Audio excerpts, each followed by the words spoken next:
I had expected to see students from primary.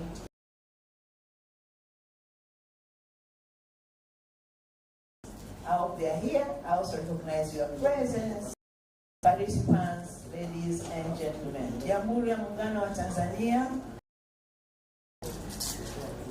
Let me take this opportunity to welcome you to this year's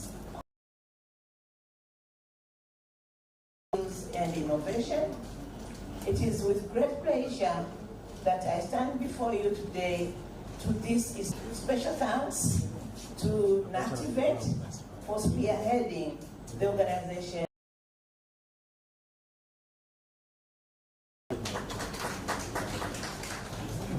Distinguished guests, ladies and gentlemen,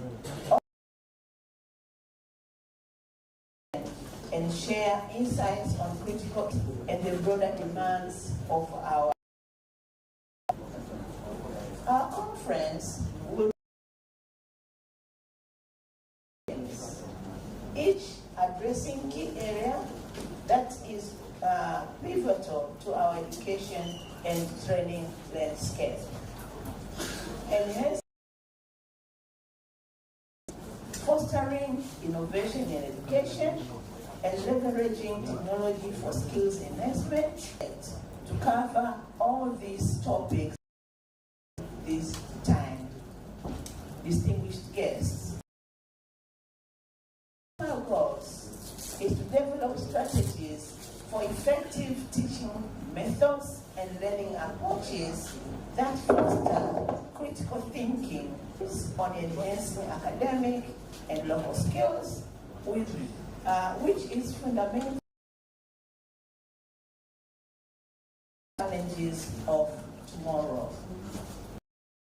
Yes, ladies and gentlemen, innovation is a conference integrating innovative methods among educators and students are imperative for fostering a culture of innovation. International collaboration is equally important. By exploring opportunities for knowledge exchange and technology sharing and training system. Technology's role in skills enhancement cannot be digital technologies in teaching, learning, research, and development is essential and equipping our students with the skills needed for the future. Distinguished guests, ladies and gentlemen, with job market needs to enhance and to enhance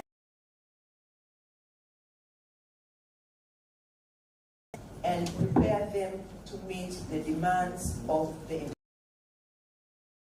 includes developing inclusive skills that support gender equality and social inclusion in various job sectors.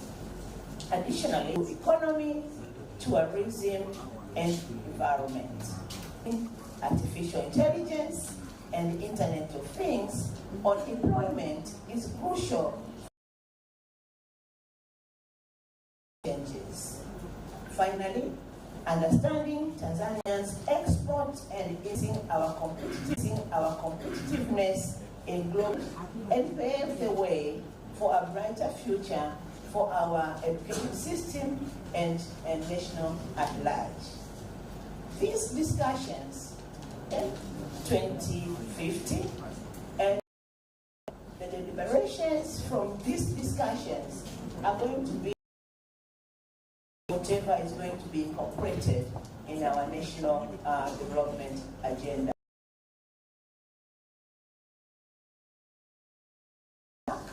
The deliberations of this meeting, and this will be submitted to the team coordinating the development of our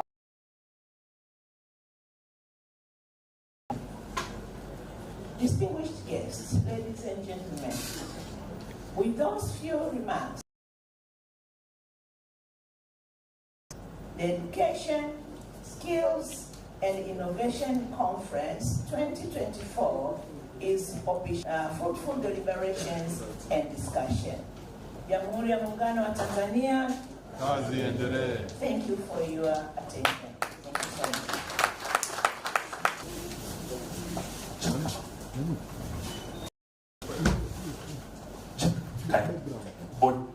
For a brief photo session. Yes. Ila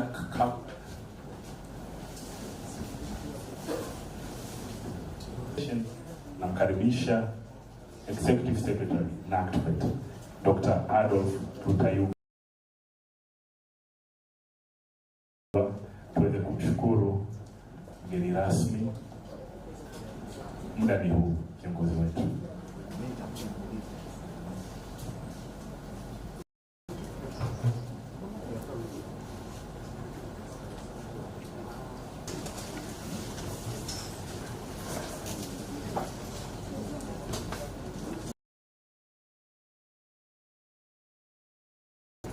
The Secretary of Education, Science and Technology. I'm signing here on behalf of the organizer.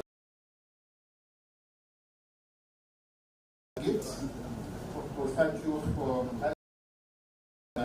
this conference, and I consider that this is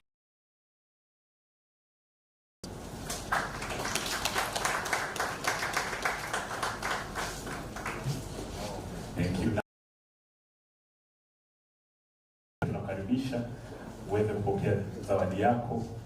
Hebu Katibu Mkuu, karibu. Professor James Mdoe, karibu.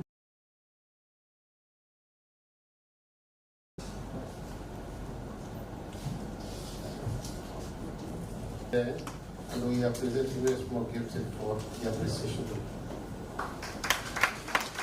You kindly, the Executive Secretary TCU, can have our seats. Thank you, Professor, for reminding me. Let me get one more chair there. Karibu. Also, Coste, Director General.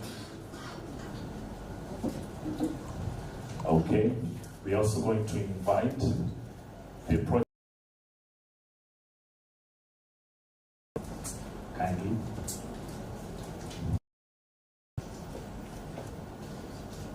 Yes, thank you.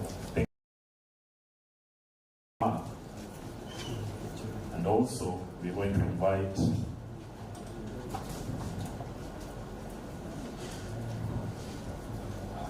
allow from Professor Mnyone, kindly being reminded. Vice Chancellors, vyuo vikuu, kindly, this is your time. Vice Chancellors, rectors and principals, tafadhali karibuni, njooni. We take this group for kutoka Mwanza, Arusha, Dar es Salaam, mikoa yote, and principals also. Kindly rasmi, Katibu Mkuu. Yes, let us, I think that's enough for now. We will let and then the rest of you. Okay, so that we balance, okay? Photographers, over to you.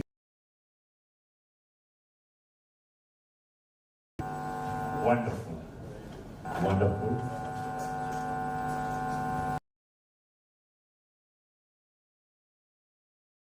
Thank you. Next up, principals, rectors of the university.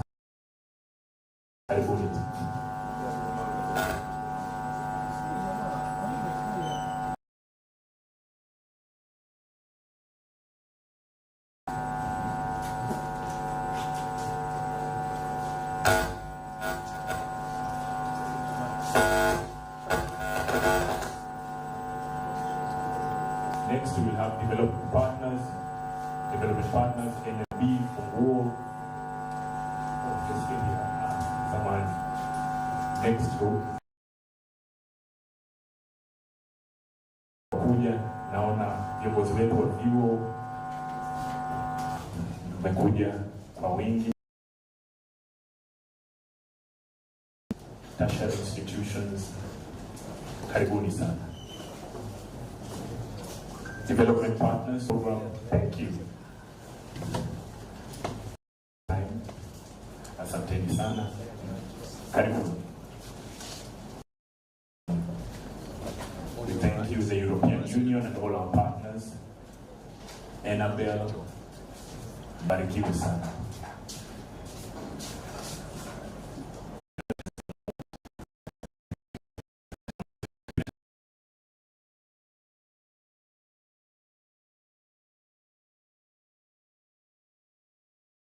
And while you're there, just to leave your himizo, feel free for around 15 minutes and then we'll come back. So the tea will be served downstairs.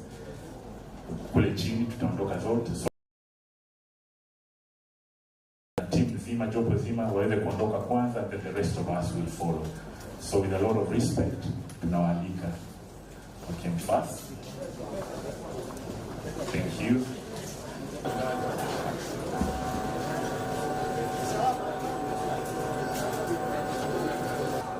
All the presenters, kindly submit your presentation on technical desk. All the presenters, kindly.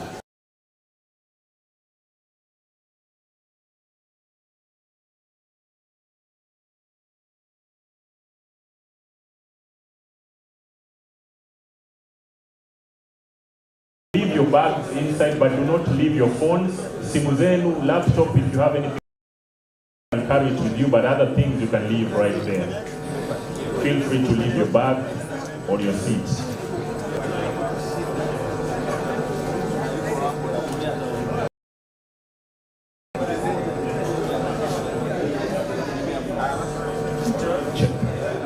All the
is the global market are training people with these same skills that we need here. It takes 4 years, and traditionally the first year is spent in the training centres, in the VETA centres, the private with an organisation, and that's where the real experience, that's where the real knowledge is passed across, and the competency is gathered in that 3 years on the job.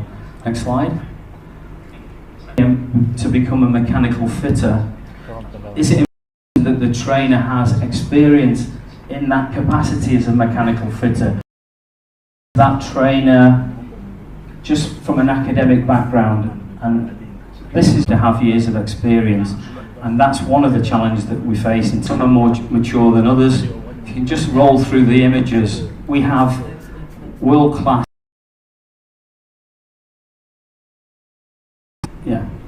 This is an example. This is Kinyerezi 2 power station. It's the big thermal combined cycle power station in East Africa. Tanzania leads East Africa in gas technology.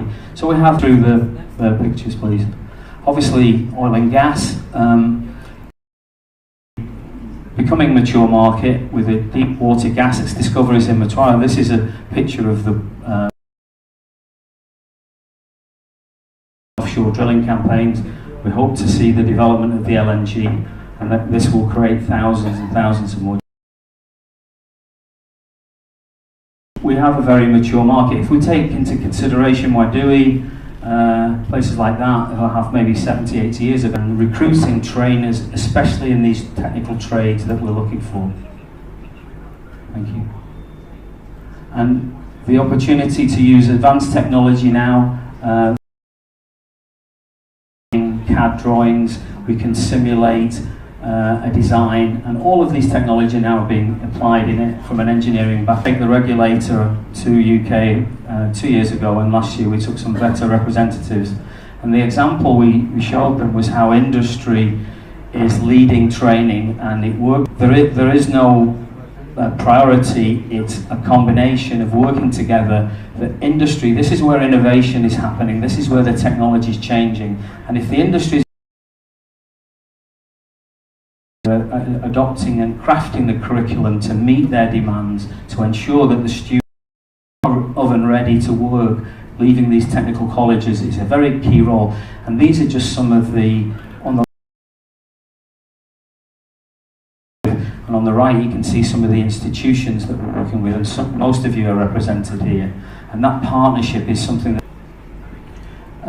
so this is a ratio of engineers and artisans internationally. If you have a construction site in manufacturing, the ratio of engineers, current status of the ratios in Tanzania. So we as a company are focusing in this sector, which is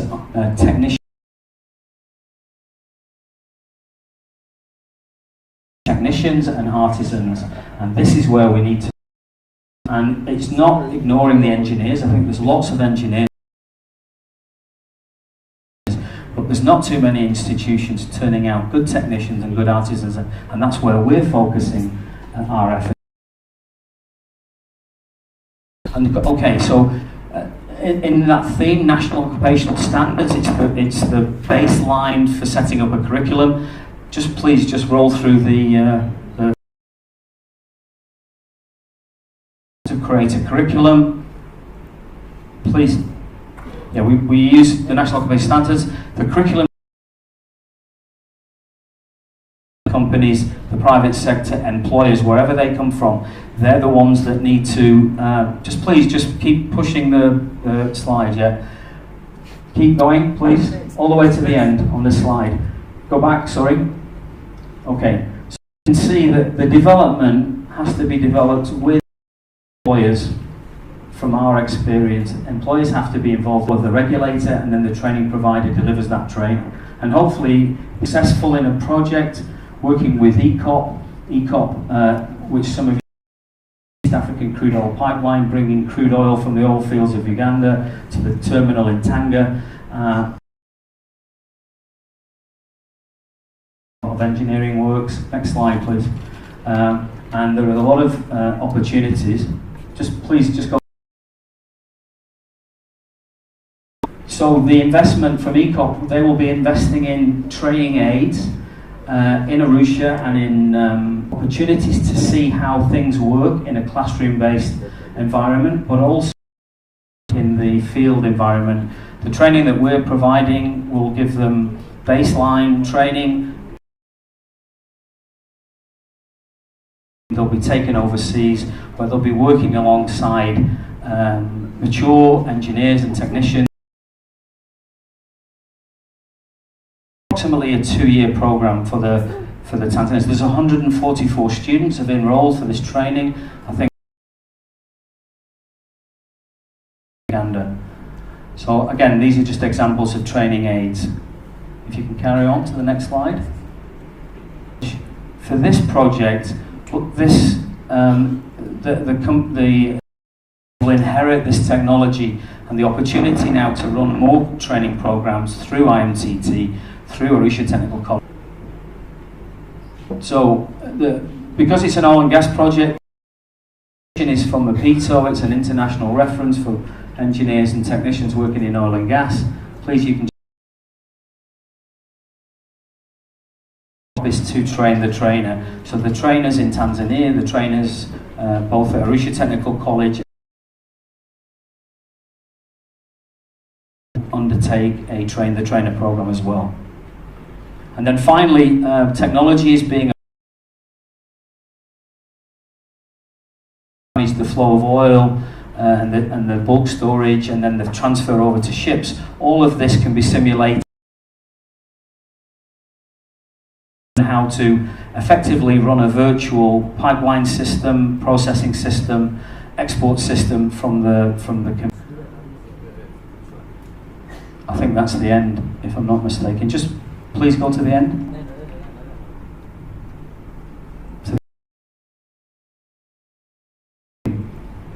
I look forward to your questions. Sana. Thank you, Peter.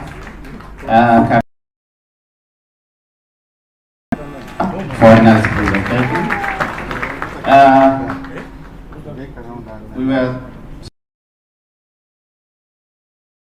from Norway through virtual presentation, and Mr. Antonio Fernandez unfortunately slot them and have their presentations.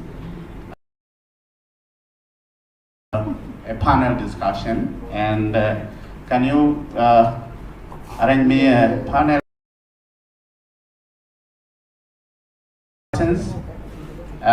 from they will take from me, and then I will give you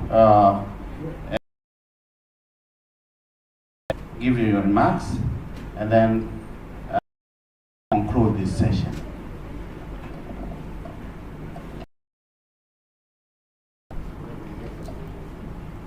Peter, Professor No, can you come forward, please? Winifred, Sabian,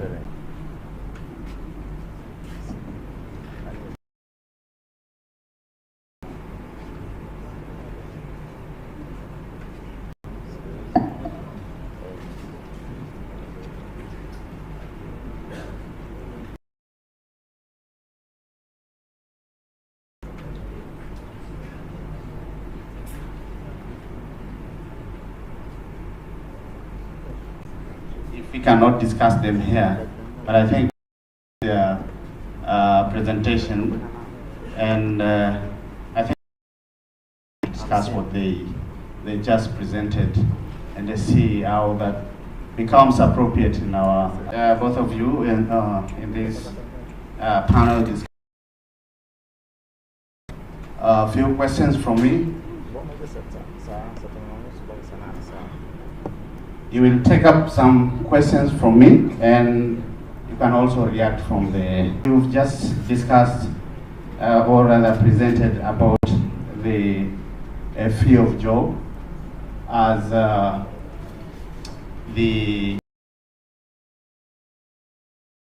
and you have told that there is a need of embracing digital economy. You know.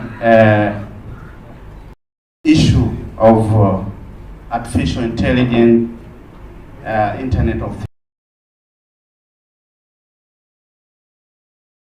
be embraced in our institutions so that whatever is coming as an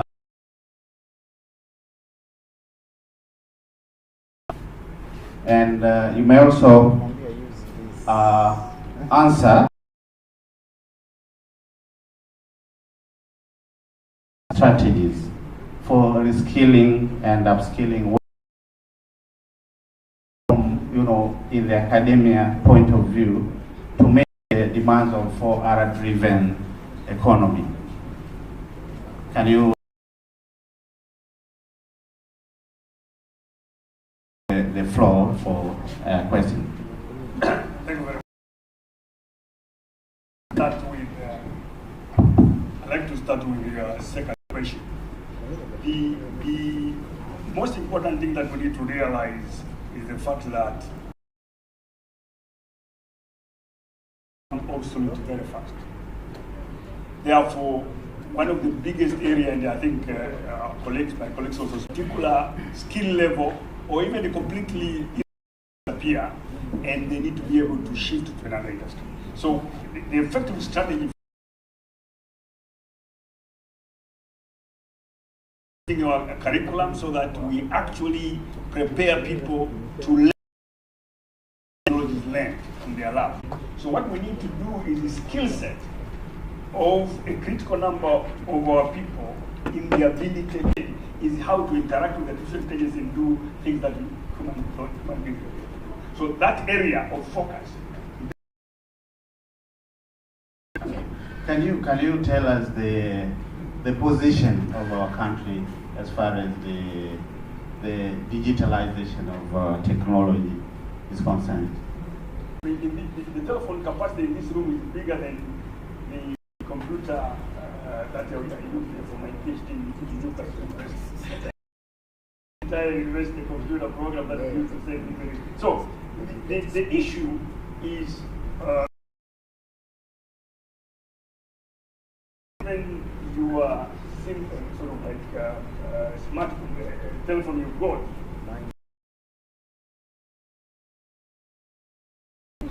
That capacity. So when we don't use any investment in,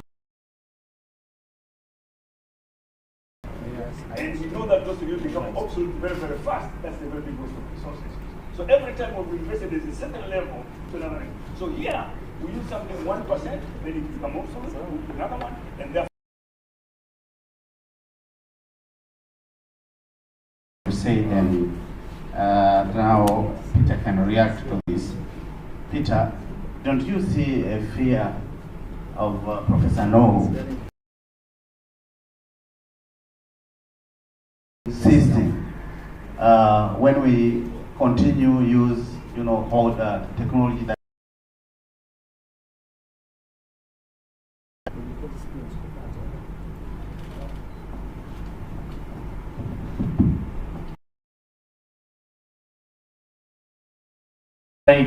excuse me, we shouldn't be afraid of technology and its purpose.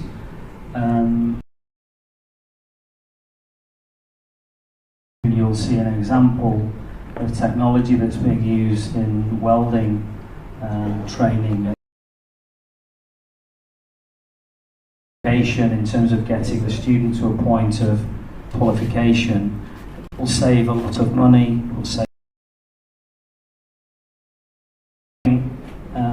the use of technology can help us in many ways, but as I say, when it comes to practical things, live, a mechanic has to strip a motor and change the bearing, and technology is not going to change that. What technology will do is help that technician identify to digitize a complete example power station. You can have a virtual twin of a power station and you can sit in a remote location and enhance the competency of those particular learning in sure that we adapt with technology.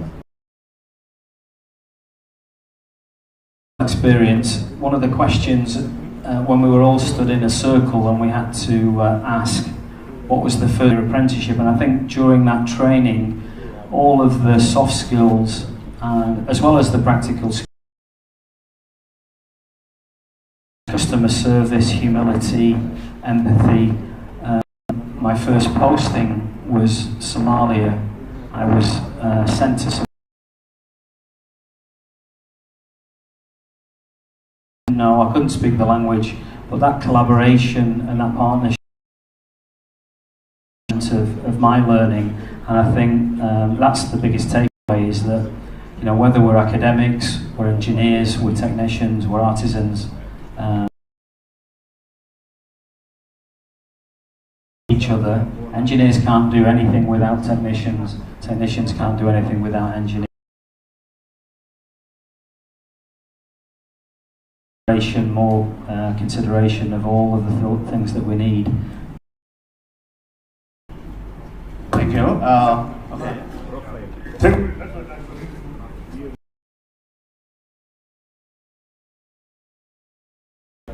Proposal number one is our education system we need to push for LA. Okay? And then we need to make TVET are actually twins with one you.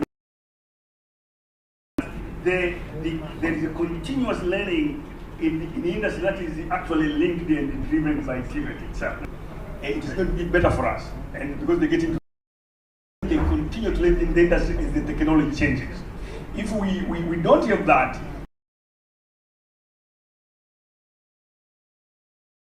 in the industry that technology is already out of date, they need to go back to school. And I think that can be to specialize, to push for specialty. And the Madam Permanent Secretary, the current policy, people, even our head teachers and head mistresses don't understand. A primary went to Pelek Benyama. It is not understood exactly of emphasis, because it's going to give us elements. And therefore, you are able to learn with the industry going forward. Permanent Secretary has taken that. Ladies and gentlemen, let me open up for discussion from the panel. Let me see mics. I can see some hands down there. Mic is going. Just walk around at the back and you will identify them. Okay, throw your question. Mention your name and be brief to your question. Okay. My name is Wolf. Technologies, 3D printing, and other technologies. But I don't know why we have so many universities. What I can see in universities, yes, we get engineers and so forth, but in the practical, they need to supervise, they need to develop designs, but the implementers are these people from, they should study AMAL, because the concept is when someone does not do well, either in standard 7 or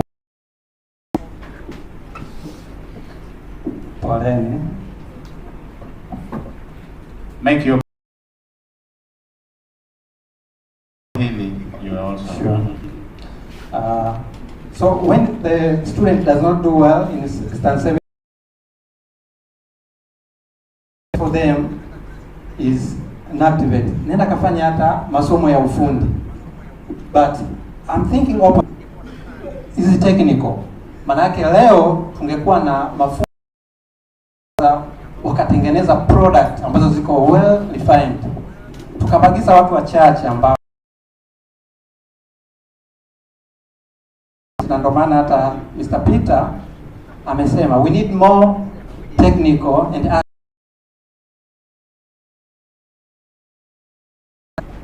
I think that will get some reactions later.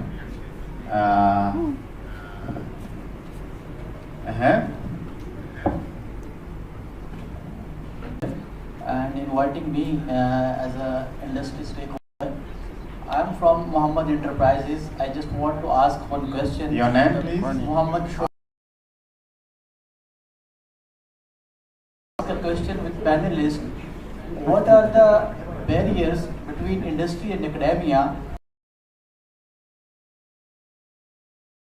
Fill the gap between industry and academia. Number one. Number two is my comment that industry is also the part of this platform, but unfortunately there is a is not coming in the conference. So I suggest in coming conferences, please, the problem facing by the industry is not highlighting in that particular conferences, then how we can find out the solutions and how we can resolve it. We'll take up 3 more questions and then we'll come back again. Good morning. My name is the young people in the conversations. I ask that because here they look quite young compared to the audience that we have here. However, my study has always been about fourth industrial revolution, ideas of things, all the young people to implement them. I do also want to bring up the topic of part of, the job market earlier. I totally agree. As a graduate of university in 2.5 years instead of 4, it was because I was so eager to start and be a part of the conversations and be a part of the job market and see what the issues on these conversations. We're talking about technology. This is what the young people know. Thank you. In the afternoon, we'll have a plenary session, of course, presentation, and then activity. So I think that's a very good platform for discussing some such. We can. Yes, just one simple. First, I thank you, President.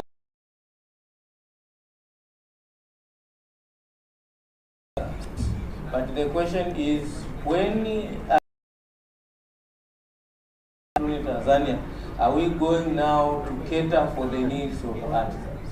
Because I see we are losing many people because those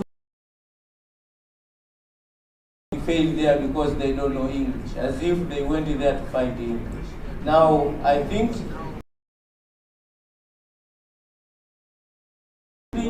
and let us say, what we need is skill. In my experience, I have seen I saw a deaf person did an innovation to create a solution the hearing aid. Now what I'm trying to call up all those who are listening to me, I have over 34 years experience in education, senior lecturer, and maybe later on maybe I can be somebody if I'm accepted. But the question that I see, where we are saying we have teaching a theory about engineering. It is until when we stop saying, okay, promotion at the university is about papers, be promoted.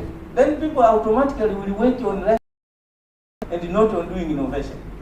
I see my innovation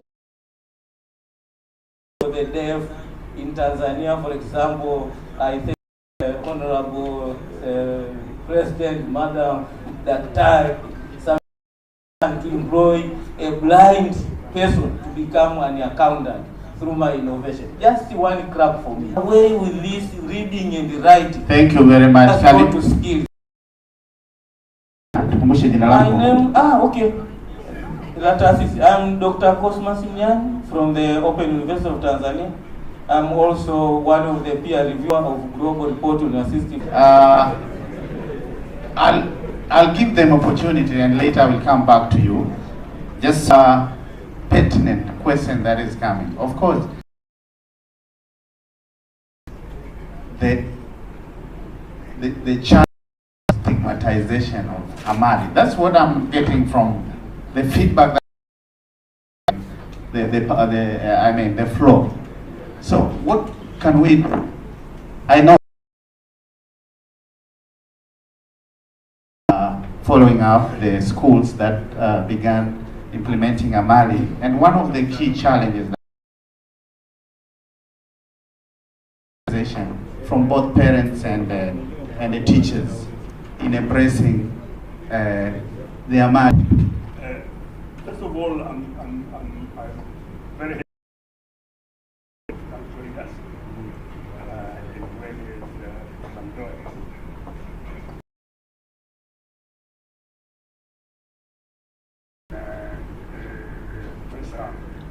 Was not here.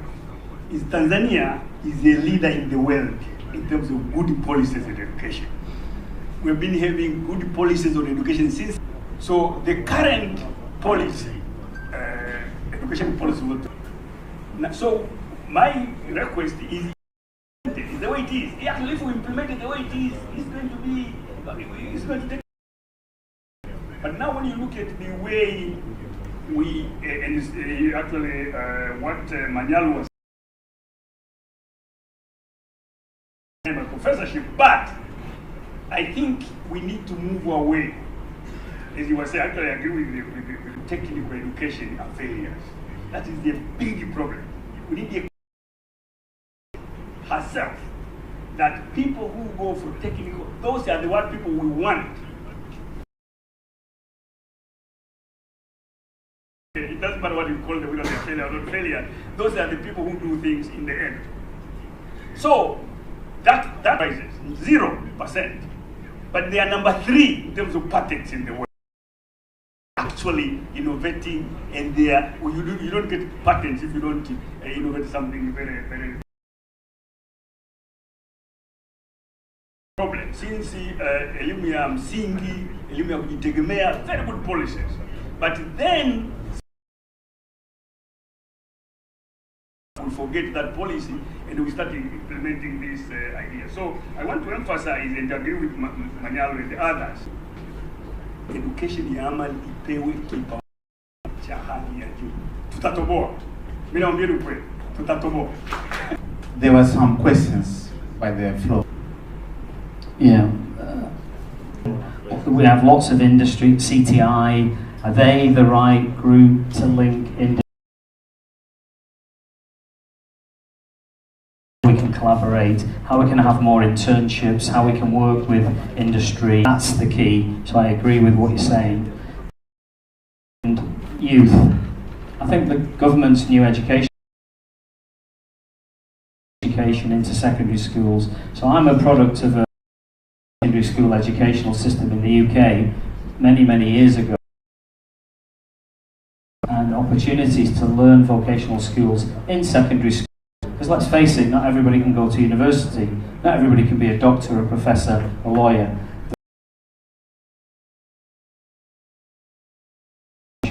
So I think the biggest challenge, if we think about bringing the equipment that's required, one of the lessons that the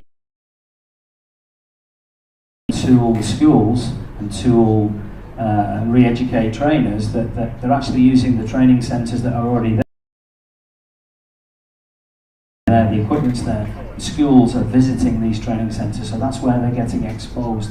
And there's a huge uptake in youth looking at vocational education as a career. And let's face it, they drive big Mercedes-Benz, they live in private houses, send the kids to private school. And there's an example of a welder. Welders money, and they're just fundies. So I think we need to have some role models. We need to look. We need technicians and artisans in Tanzania. But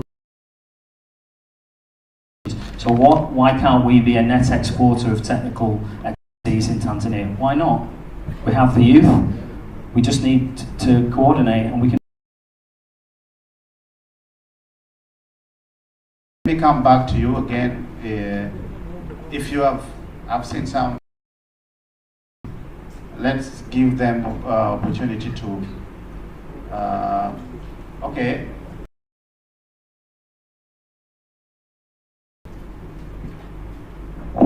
Hapo. Habari za mchana. Nzuri. Nashukuru kwa hapa. Maswali yangu ni maswali mawili. 2 in 1 inakwenda kwa Amazon website, lakini kwenye issue za kupromote literacy na tunao wasomaji. Are we prepared as a country to address the issue of adoption of fourth and the privacy, and as a country, do we have any strategic plans to overcome those issues? Thank you so much.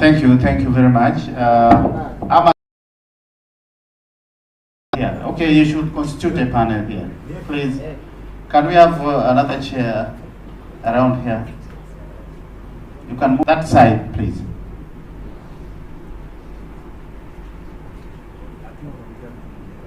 Take a question from Professor Nyone. Shikamoni. Maraba, karibu. Asante. Kwa nimefurahi kuwa mmoja wenu hapa siku ya leo.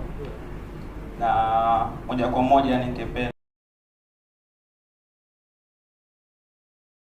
akili bandia, akili mnemba ni tishio, baadaye naweza kubana na hilo, lakini kuna kitu kimoja ningependa kwa fursa hii nitumie nikiweke wazi. Ni kweli na eti kubana muda.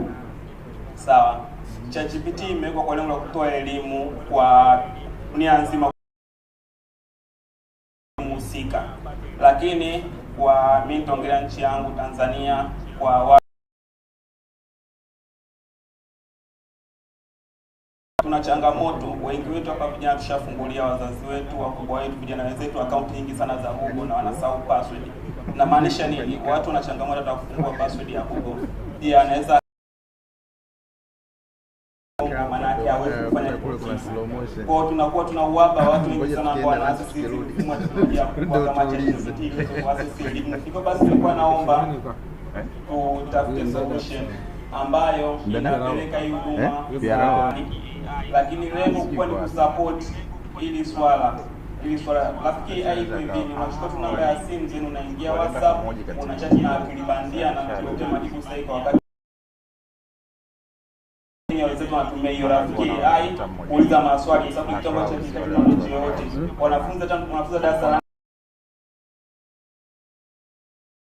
naomba tupewe nguvu katika hilo na ipigiwe kampeni ili watu wanufaike kwa ukubwa, maana mfumo cha ChatGPT wafikie. Thank you. Let's take a question from alafu tusaidiane kufikiri kwa pamoja na kwenda mbele. I saw, but we must talk of fourth industrial revolution in our context. Let's not remember. There are things that we can copy from what the rest of the world is to think of what we can do with artificial intelligence. Kwa sababu kama tutakuwa tunataka kukopi kila kitu the rest of the world is doing, unaweza ukajikuta kwamba tutakuwa tukiachieve chochote. So let's focus on our competitive advantages and see how let's differentiate ourselves. Competitive advantage. One. Number two, I agree with one of the contributors. Number to create awareness at a young age, ili waweze to make the right choice. I see a danger kwamba kwa miaka, lakini at the end of the day ukiangalia kwamba what impact have we made on a particular aspect, tukajikuta hatuna contribution yoyote kwa sababu we cannot. Very careful tunachokifanya, lakini mzuri watoto wapate awareness, lakini waone in those emerging people. Mtoto wa darasa la 7 sasa hivi, I was encouraging her to become a lawyer, and her argument was because it will defeat my faith. Standard 7. And she said it right on my eyes. Na yeye ana kitu cha kusema. Nashukuru. Thank you very much, the presenters, Professor Atiku. You really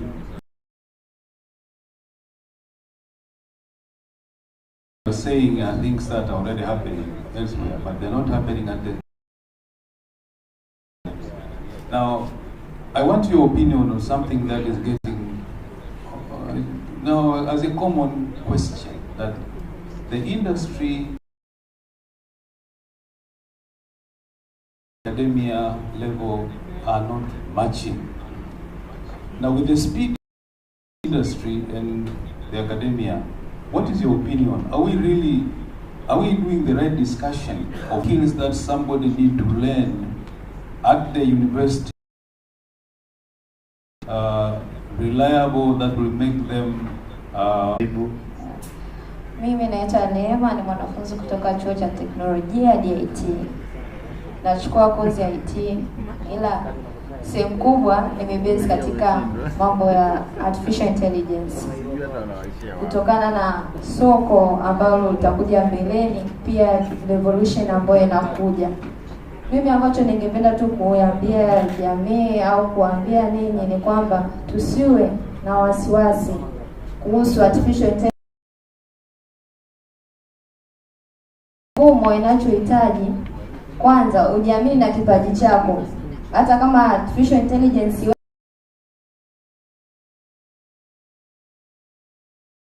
binafsi, tumekuwa na artificial intelligence ambazo tumetengeneza zinaweza hata kutengeneza nyimbo.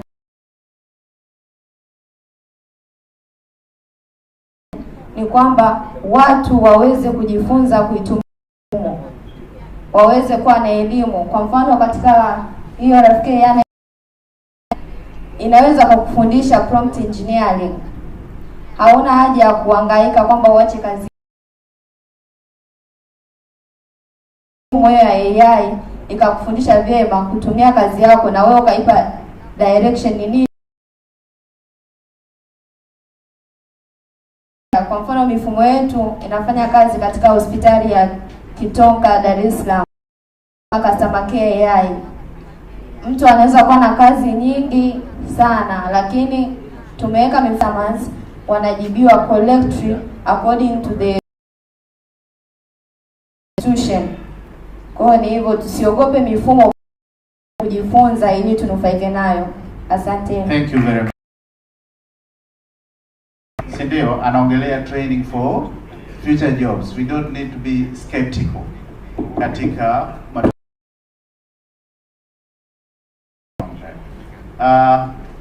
as I'm going to rewind this session, nataka nimkaribishe mtu wa funguo from UNDP, Amazon, Peter and Professor Tip. But before them, I will welcome Madam to give us remarks. Let me begin with Funguo, a representative of UNDP. Karibu sana. First question or rather comment, I would like to direct to Professor Hatib, and we do appreciate what you pick on a point that you ended up with on the linkage between academia and industry. Like academia and TVET being strongly linked with academia, I mean with the industry, to actually know exactly what needs should actually respond and much faster. Because right now, I mean, there are some initiatives, but I feel like we are not doing enough. Asante. Thank you very much. And then I will come back to my panelists and we'll try to major questions that you've raised. Karibu sana. Asante. Ni bahati mbaya na ingine kwenye washa hii, lakini unaniweka on the spot. Wengi tunatambua sera ya elimu imeboreshwa sana na mwelekeo kama alivyosema Profesa Hatib kwenye soko la Kitanzania. Ndio, na kama mmesema moto unasema elimu ujuzi ndio mpango mzima, sababu tunajua dunia sasa hivi ujuzi ambaye anaingia kazini anaanza kazi. Tunajua waajira apate kijana ambaye anaingia kazini anaenda kuanza kazi, na ndio ya serikali kufanya maboresho haya. Tuna miezi 6 tu jamani, toka tumeanza utekelezaji. Political will, mnajua na wote mnafahamu maelekezo ya Mheshimiwa Rais. Utashi wa kisiasa upo na jamii ya Tanzania tutambue kwamba utashi wa kisiasa upo, na mnaona sasa hivi kila kitu kinakwenda. Sio kwamba hatuna sera, hatuna kasi, pia hatuna uwekezaji, lakini nataka niwahakikishie kwamba kasi mmeiona, toni ya aliyekuwa juu.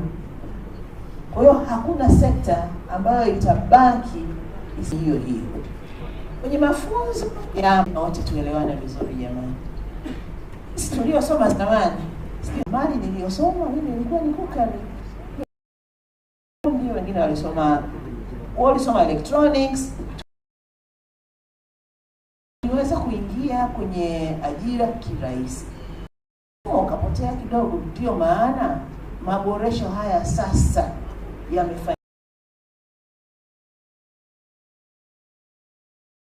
kubwa kwamba asome masomo yake ya juu akasome ya mali. Tukasema hapana, watoto wa sasa hivi wanaweza kudigest vitu vichache na kwa tuweke njia mbili, amue kama anataka kusoma jumla na hata na mafundi sanifu na mafundi tukakubaliana kama Watanzania wala sio Wizara ya Elimu, kwa sababu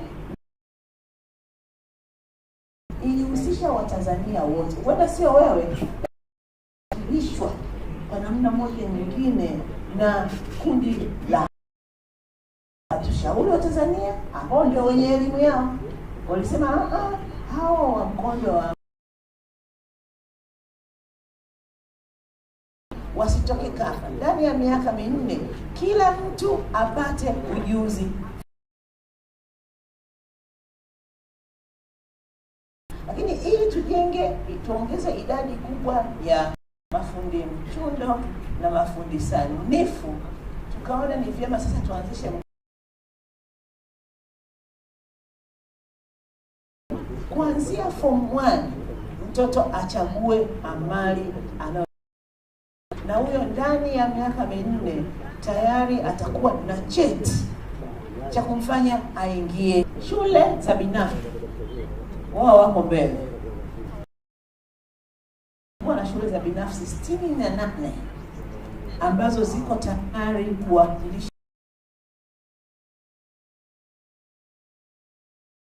28, na tunajua hiyo ni kwa nini, sababu ya uwekezaji kama alivyoongea kaka pale.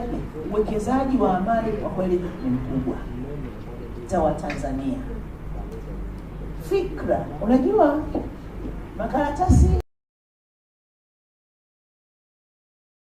kubadilisha fikra za Watanzania wenzetu na kuona kwamba na elimu nyingine, na kwamba ndiyo sasa ulimwengu wa ajira, elimu ya amali ndiyo kusema kweli. Kwa hiyo kwamba ujuzi ndiyo mpango mzima. Kwa hiyo tuna kazi, tutafundisha ndiyo,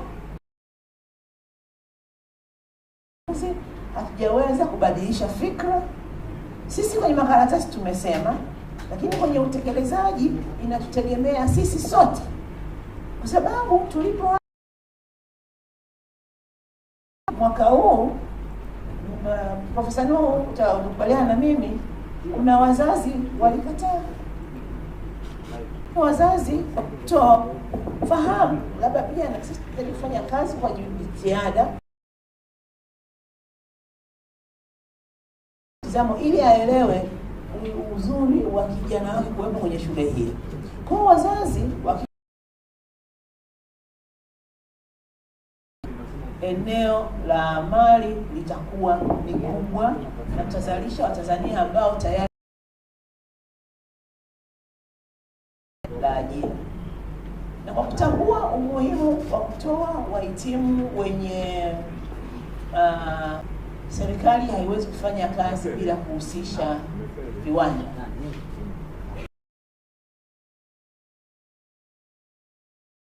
Na kuna mashirikiano kati ya vyuo vikuu na viwanda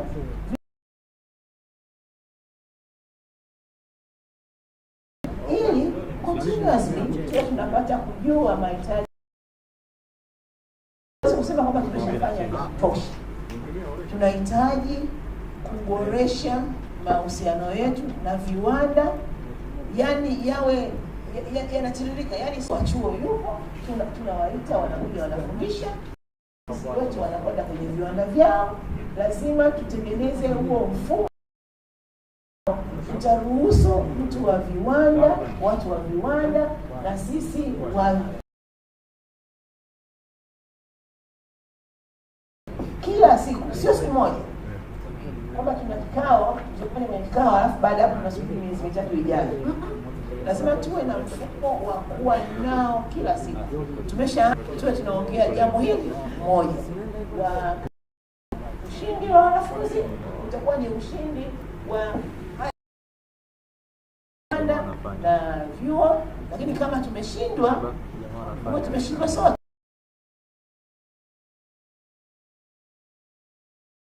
Tumeshindwa, lakini natamani kwa pamoja sasa tufikirie haya mahusiano tutayajenga endelevu na yatatufanya tuweze kutoa. Kuna mataasisi mbalimbali ambayo tayari yana motivation, hamasa ya kiwanda industry kushiriki kwenye mahusiano haya na sekta za elimu. Nini ni hamasa ya yeje kwa pamoja ili wao wawe sehemu ya taasisi zetu? For me, that's a question which we need to answer. Asante, nitegemea niseme nini, lakini ukweli ni kwamba tunaanza na watoe wahitimu ambao Tanzania, na tumeshaanza mawasiliano na Activate alishakwenda akaongea na wadau mbalimbali namna ya ku-upgrade wa Tanzania ili waende wakatumia kwenye soko. Na natamani sasa tutambue kwamba zile sera za Tanzania at least kupitia sekta yetu. Shall we clap again for her? Thank you very much. My panelists to give us their final and the fine answers and the comments, probably by the CEO of Library Services. Thank you so much. Kwa majina tena, my name is Samuel. Hapa ni sanifu sana. So libraries. In fact, kulikuwa na kongamano na librarians 2 weeks ago. As AWS we were there. We were represented. We've worked with many libraries in diversity and inclusion. So mambo kama blindness, any other disability, we make sure we are diversity and inclusion. That could include access access, vitu kama to women, any disadvantaged group. So we take care of that. So what I'll do after hapa nitakuja, tulikuwa na comment about AI. Very disruptive. So we have to the next 2 years at no cost. The purpose being that we want to equip people with skills, language models. I work across sub-Saharan Africa. I've only seen one. Nigeria, they've just started. Across the continent, nobody else that I know of, minus South Africa. Ameanza. So I wouldn't to think around those lines that Professor Munyoni has said, that we need to localize at the end of the day, to look because in Natoka other countries might not be what benefits you. And then just to close, as Amazon industry for quite some time, we want to work with Tanzania, but we can't work with Tanzania without Ministry of ICT, Ministry of Education. In fact, most of built by research organizations. The largest in Abu Dhabi. So researchers, we are willing to work with you credits to develop that muscle for doing your own things. And that is why we are here. I've been sent by the company to see how we can be able to work in Tanzania, with Tanzania, to develop local solutions with local partners. Thank you. Let me welcome Peter before Professor No. A few words responding to questions of what we discuss here. Karim. Thank you, Doctor. Yeah, my takeaway, most of us in this room were involved in education, giving youth an opportunity. A huge responsibility as educators in all our different formats. So that burden is large, but collectively we already in work. They may need upskilling, they may need new technology. So my takeaway is this: at this gathering, we're all involved. We're all they need, and help Tanzania develop and play its role on the global stage.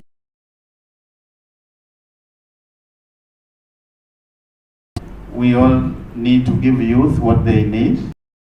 Learning, I think that's very useful.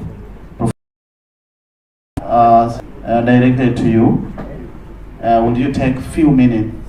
With this, she's not listening. Let me wait until she listens. Professor Nongo, I want to.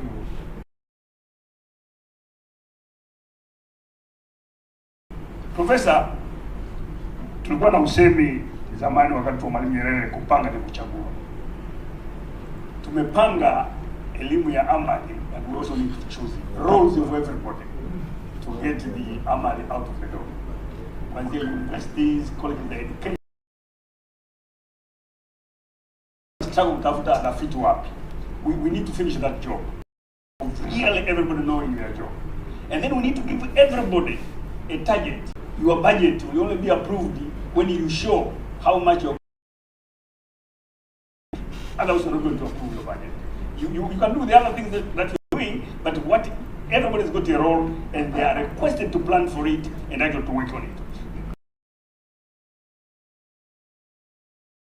Population is very far behind, extremely far behind. Lakini television zetu tunapiga kuzungumza about amali education to everybody. Nimepaki Dombolo tu huko kati. Why? I mean, tunanunua vipindi kule kwenye mabasi tukaeleza mambo ya amali, by the time nafika hapa nimeshaelewa wadi ya mtongo.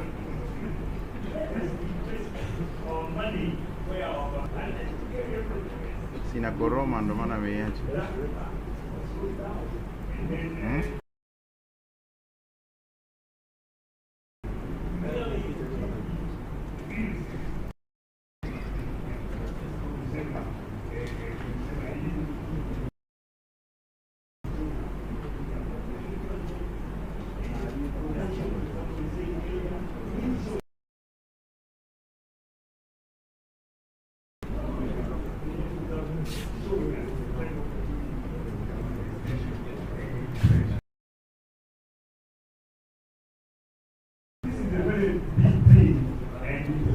important for our country. And then finally, I want to agree with you involving the industry. Again, we have to really formalize that system. And then how do we engage? What incentives do we give to the participate in education? Okay, so we make everybody buy into it, and people come with their own investment, and some of them will be supported, but roots in the country and basically benefit us going forward. Asante sana. Thank you, asante sana.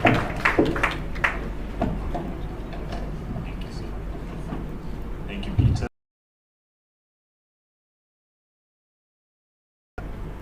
Mic check. Thank you. We want to thank the permanent jopo zima, muendelee kubarikiwa. Right now we're going for lunch. Choose lunch. I know our enzymes are ready. Na tunaomba and professor kindly network. Tupo hapa ndio tuweze kujifundisha, tuweze kufahamiana, waliotoka Mwanza, Kagera, Lindi, Arusha. And right now we will use the following formula. Our wonderful Asha already have coupons. Oh, wonderful. Majority of the whole. Wonderful. Don't worry. If you do not have a coupon, or you are panelists. But don't worry. If you don't have a coupon, our team will encouraging you. We are on the 6th floor. So kindly work out your enzymes more. Just take the stairs, okay? As they go, have lunch, and then the rest of us, you can take the stairs, or if you're lucky, you can get the lift. Right now, have a wonderful lunch. See you in the next 45 minutes. Hi, team. Remember to, yes, you want to network, you can start. Yes, feel free to network. If you don't have a coupon, remain seated. Our Asians will give it to you.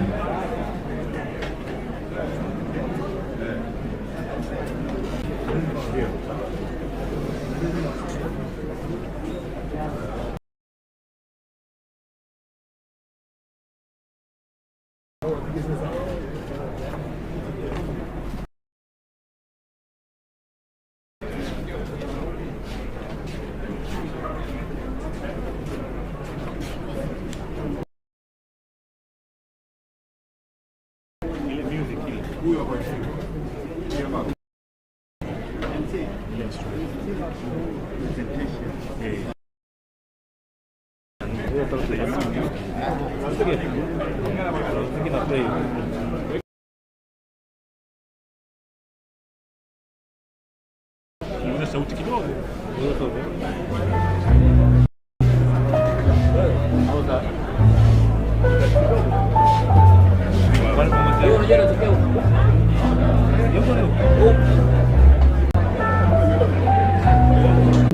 In this very can I take pleasure to introduce them. I have Mr. Herman Hisham. I won't talk much about him because you can all see over here. We start with Mr. Herman Hisham. His Morogoro, that's where we have the country office. Morogoro, that's where we have the country office. And with Swiss Contact, a specific program for young mothers, which we call Empower. The second one, the Young Mothers Project, and tomorrow my country director Sabine Roth, who is here, will share with you the details of said project working in the private sector. So, the skills for young mothers. Some of us in the room here, probably you might have heard for the first time the word they called young mothers because they have started or they gave birth to their first child at the age between people had a daughter who gave birth while she was at an age of 14. So We call them young mothers. So once they become mother out of school, most of these are dropouts from schools. We have been discussing about the whole of the morning session was about vocational skills. Basically, it was through the formal education system, through the government or public institutions. So these, we have the youth, especially from the primary school level, secondary school level, and for the girls, the situation is very. They go there, they start parenting roles when they are very young, and they face a lot of challenges, including stigma, taking care of their kids, but also they are left by the families and communities, and they face a lot of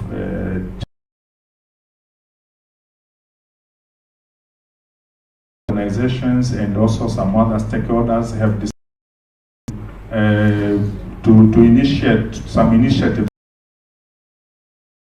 young mothers so that they can also come back into the line, they rejuvenate their life, and they data some of the situations analysis that has been done through the Tanzania demographic, and you have some of this information in the which gives which tells us to what extent this country. We have some differences in geographical locations.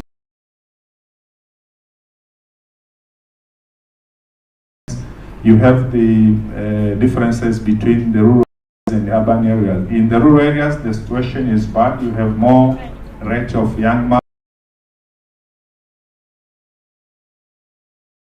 We have lowest figures in Zanzibar. The mainland is very high.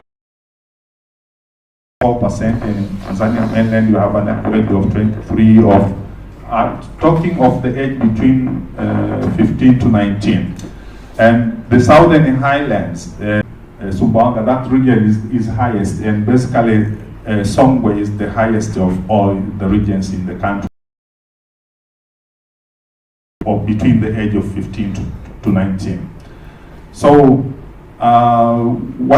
this is the current situation we are having in the country. So you can see the income level, the poor people who are low in income have high chance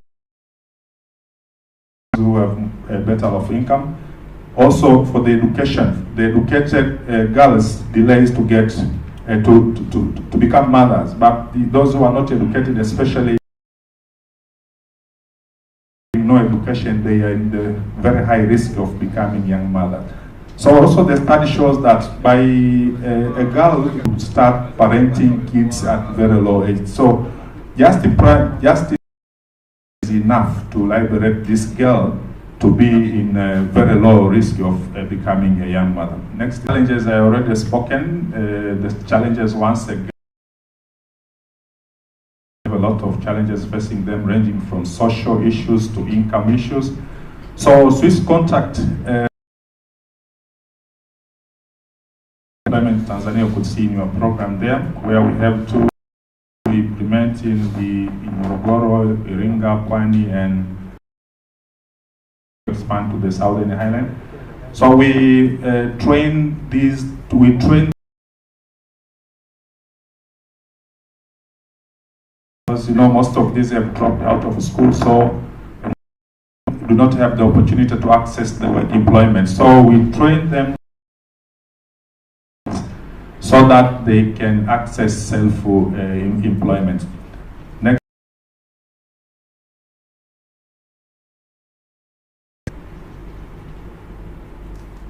Yeah, so the Young Mothers Project will be because of the time shortage. So this is the project goal. We envisage enterprises, whether they are in individuals or in groups, so that they can get employment. But okay, so this is the in enhancing the vocational skills capacity of of the, whether the normal youth or specifically the young mothers. We usually do the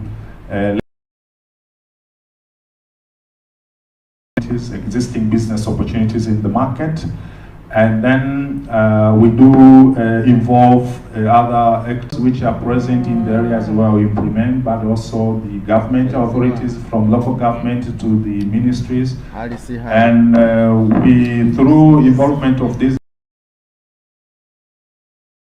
the local NGOs apply, and then we have a contract with them. We co-create proposals to improve the the youth and the young mothers. So we have in soft skills, we have trainings in gender, we have some sessions in some psychological challenges, one of them being the loss of the hope battle.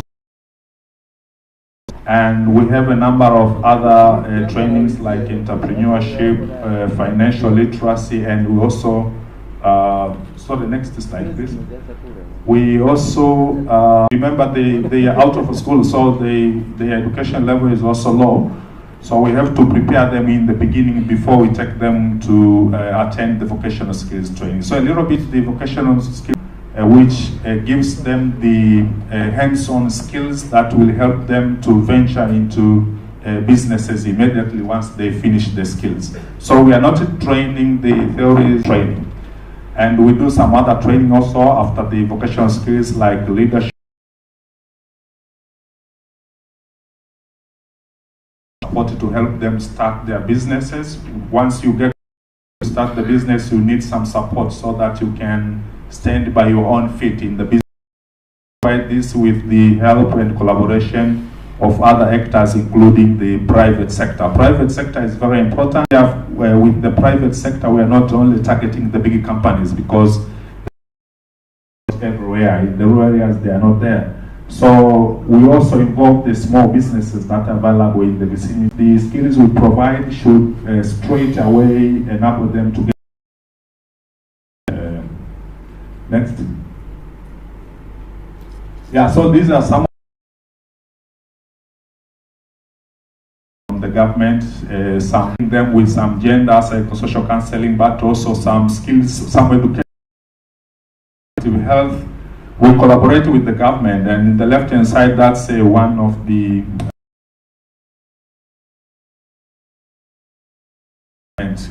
training them on productive health, sexual behavior, and all this kind of awareness. So she's from the public dispensary sector, who is based in Ringa, the Silver Lens company limited. Now, I'm nearly the end of my presentation. Some of the observations which you could also call as lessons. We feel, we see or we observe that the contributing factors to the growing challenge with the young, important one, the poverty. I already mentioned about poverty. The poorer the family, the risk the girl. Cultures and traditions, they do favor, they do expose social media. You have been talking here since morning about the AI, social media, digitalization, and whatever. Well, and they have been found to be some of the exposing ways where the girls are. The problem of the girls becoming young, it's growing, and because of many factors, and we feel or we see they would like to go back to school. They want to go. Them, they say we want to go back to school. So we ask. They say the problems that brought us to be young mothers have never been, they have not yet been solved. They are still there. Poverty is still there. But again, there are other issues like stigma. Some of them, they say, then I have to go to school into another village because here people are laughing at me.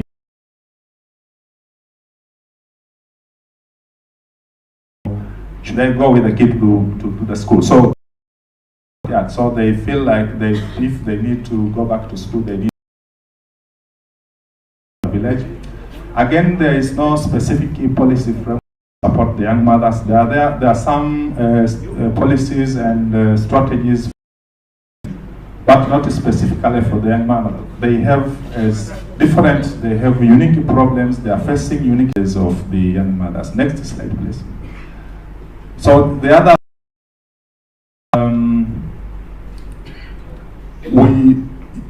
some of 19, 20, some of them have 3, 4 kids, and they are not getting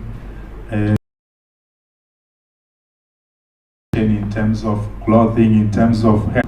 We feel there is a need for support, so they are remaining in the same cycle, and this will continue. As I said before, the problem is increasing.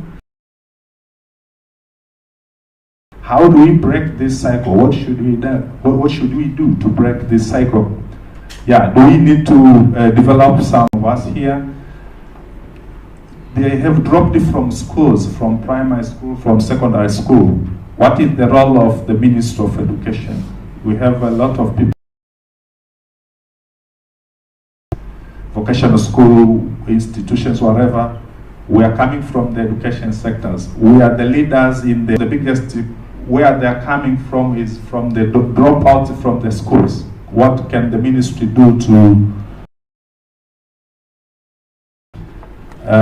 because of time, then Madam here want me to stop. Thank you.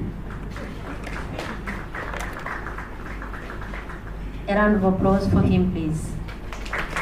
Next presentation, we move to Mr. Ibwalia from NACTVET. Can we please give him a big round of applause?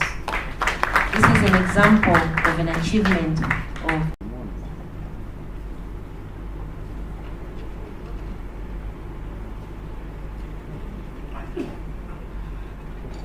Good afternoon. Although your faces look like you are tired.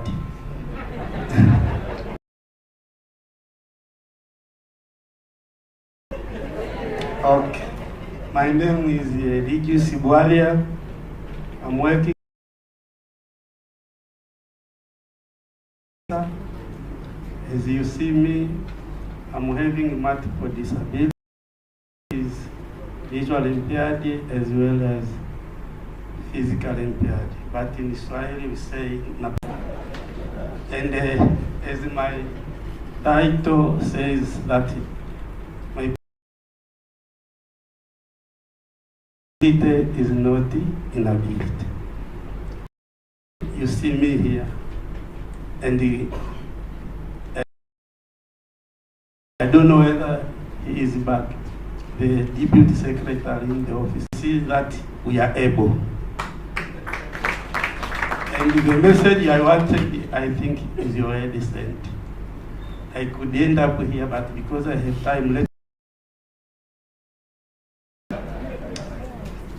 bear in mind that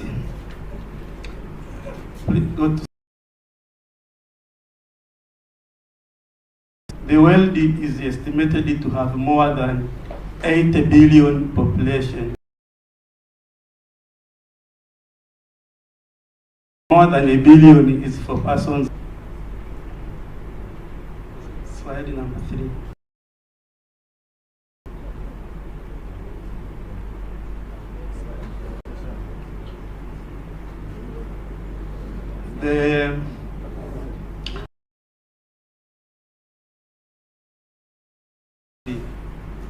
Those with males are many compared to take about 2.2% compared to females. Disabilities compared to females disabilities, but here I have those with physical impairment who take about 47.9%. Mentally impaired, who constitute 16.3%.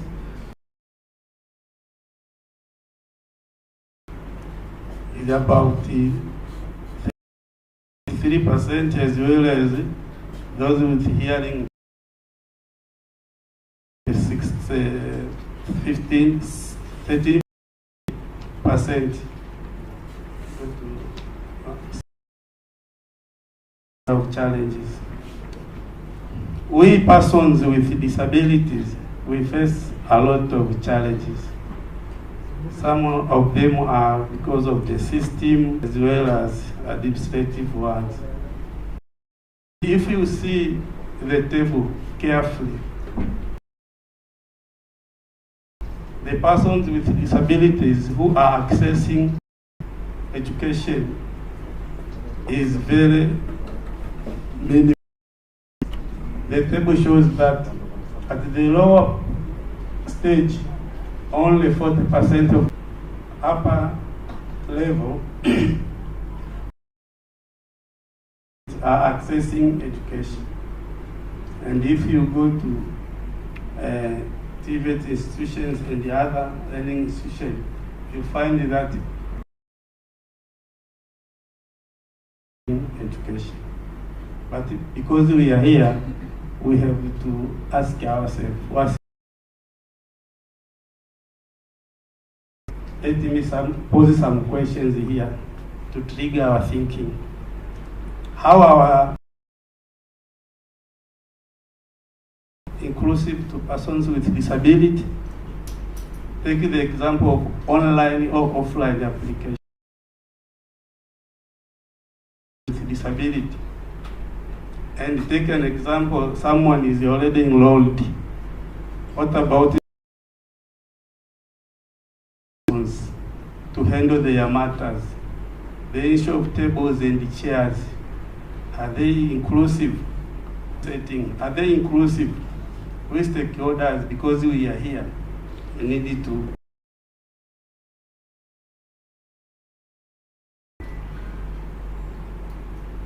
number 5. We are not getting enough education. The impact becomes to the area of sometimes you put the conditions that strictly demoralize the person. You say, we need your handwritten letter. How you go far. How a person with hand impairment, this is not what we need to ask ourselves in this area. What about those with speech impairment? Or a person with deafness or hearing impairment?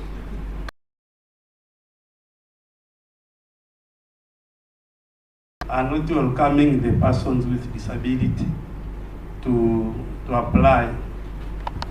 You see the advertising, the content of on the screen, that you need to apply as you see on the screen. So you see that situation. You demoralize us. But you also have some guidelines practical. The lab service actual implementation on the ground. For example, number 9 of 2010 requires an institution with more than 20 workers, percent of persons with disabilities. Now ask yourself where you are coming from.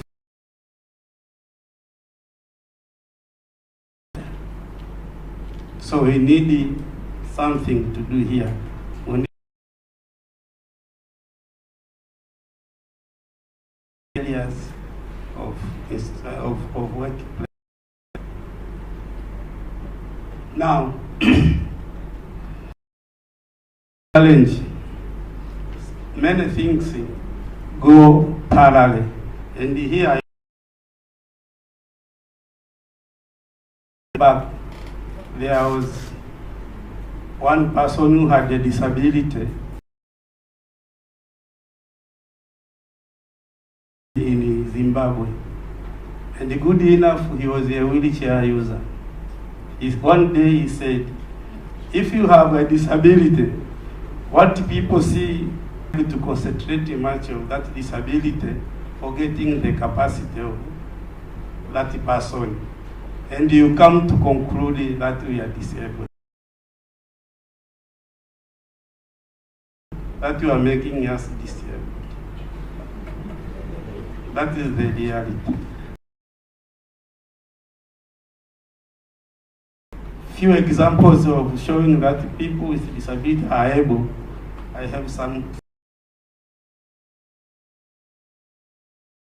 Number 6. You see, they are learning in a good environment. The message I wanted to you here is that if you create a good environment,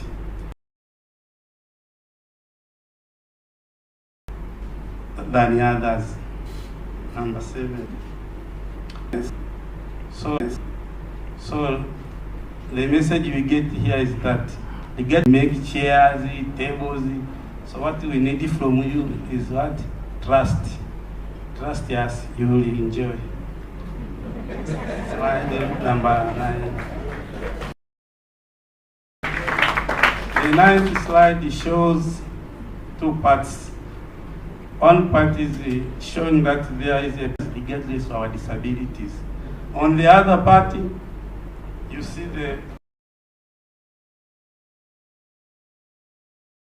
so we can be footballers regardless of our disability. And the good example in our country is Tembo Warriors. Competition compared to other teams. You have the Taifa Stars. You have the Taifa Stars who have eyes, legs, big salaries, good coaches. Because of time, allow me to conclude by saying, if you are ready to support us, and above all, we need to have inclusive policy which will address among the education system, and also which will have awareness, sure that all employers and the other stakeholders are considered to persons, supporting them and connecting them with financial resources so that they can lead their independent life. And allow us to be near you. Thank you.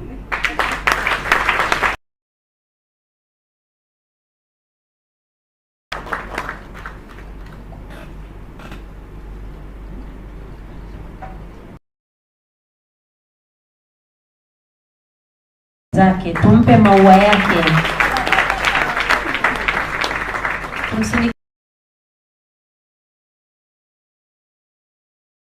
Kumbe ni rahisi na inawezekana, lakini inahitaji sisi sote tuwape moyo.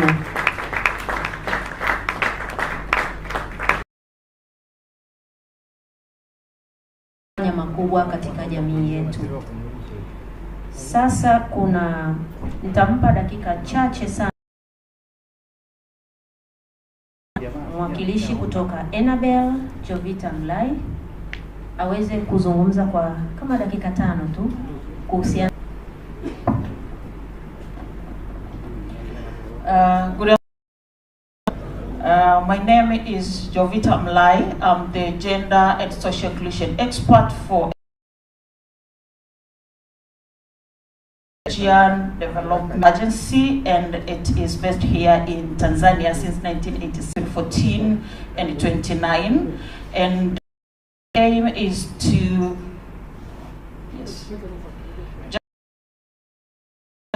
yeah, good, thank you. So the aim is to empower them. But before I go there, they are AI generated. So mostly you can just tell which one is AI and which one is not, but mostly AI generated. So go the next step. I just go there because we know that, and just go further because I'm just going through this very fast.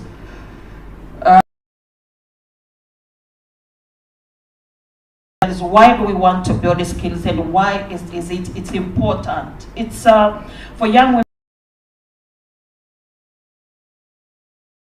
to build these skills so that they form part of the labor market in the country.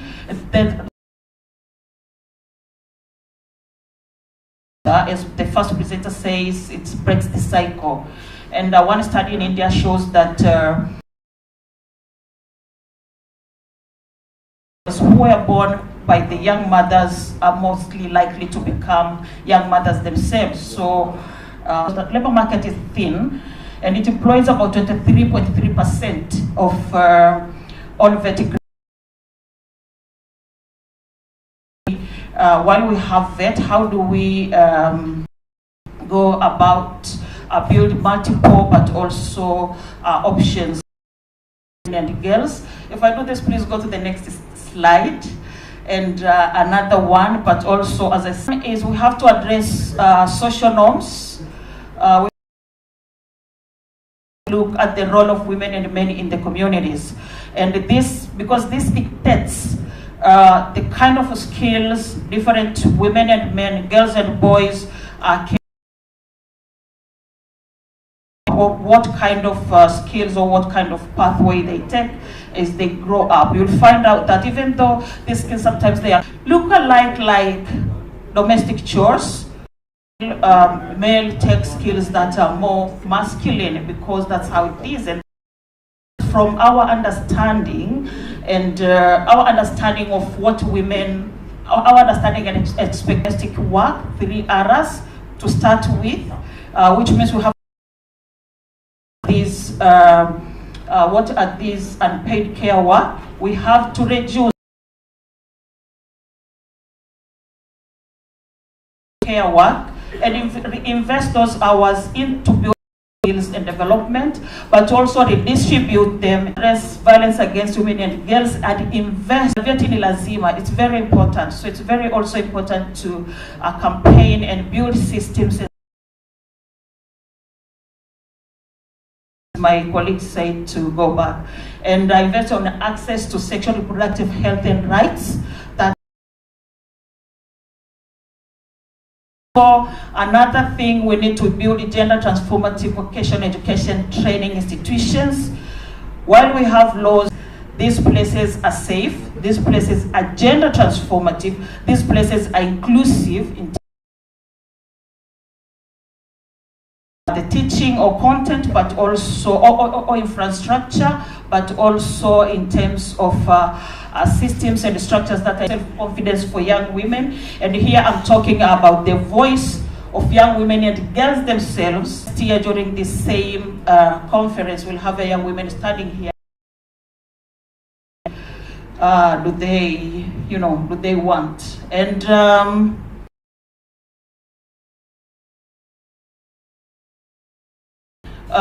this was just a mild further. We have, everybody have that one, informal, learn how to make hair, how to do the mechanic. Someone is coming from the family of, do we have a mechanism and structure to recognize that, certify that, and build that into employment, etc., etc. So how do policy support that? That's the question that I have to put there. So for us as Enabel, we have a bilateral program between the government of Tanzania and Belgium, and this is started 2023 to 2024 worth of 25 million.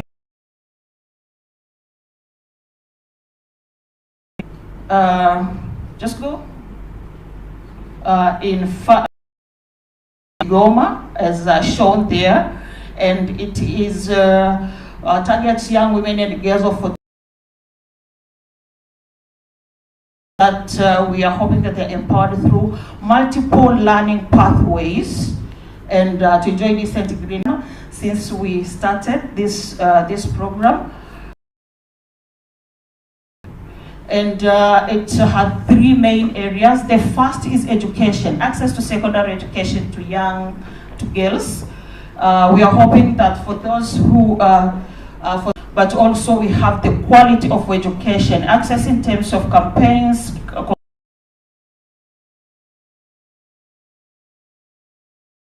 employment and entrepreneurship in terms of for those who could not finish secondary education. In Kigoma, we also have some in Mwanza through one of our other projects. We work with extension and quality of learning. Just go. We have that is how we do it. Asante.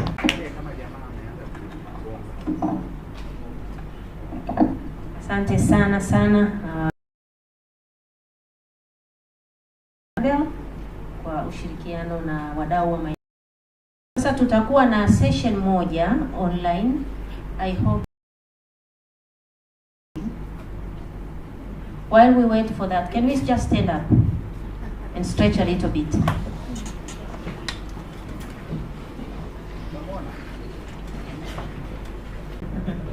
I saw him standing.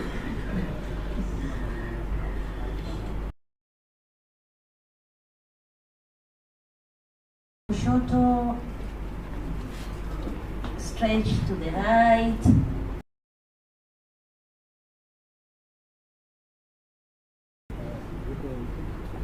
To the right, back. Aya, to the front, tuiname. Mpaka tuinamie kwenye kiti. Safi kabisa. Tunaweza tukaketi.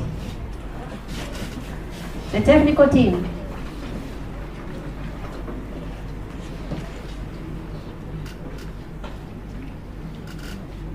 Are we ready?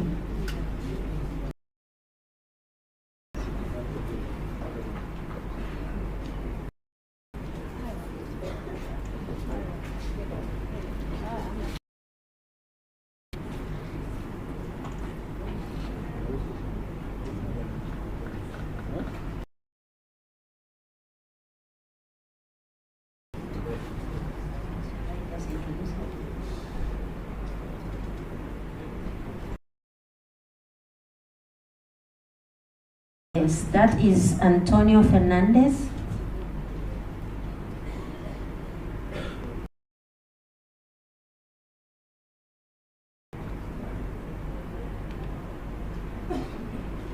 Antonio Fernandez from Spain, and I hope Antonio, can you hear us?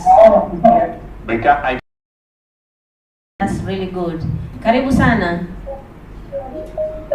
Excellent. You're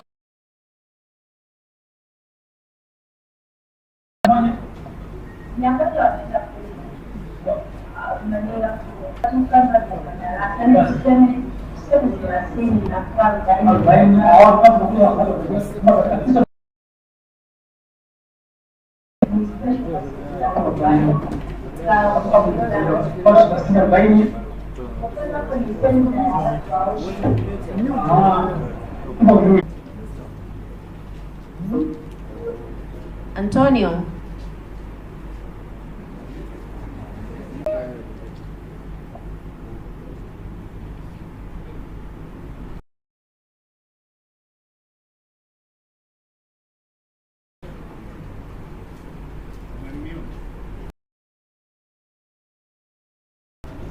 Tegemea anaingia kwenye email ya settings, create or use another account.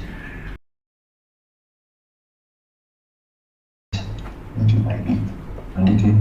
Ni kule? Hii si mpya? Yeah. Type limited password. Mbona hatujapata? Hii tunatengeneza kwetu. Type limited ID.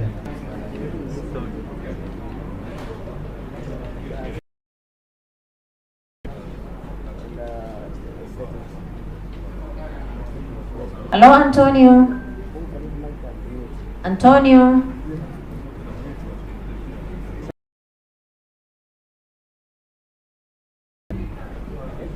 Hello, Antonio. Antonio, are you there? Hello. Please. Can I start? It's your time. Okay, excellent, excellent. Can you tell me how much time? 15 minutes. 15 minutes. Excellent.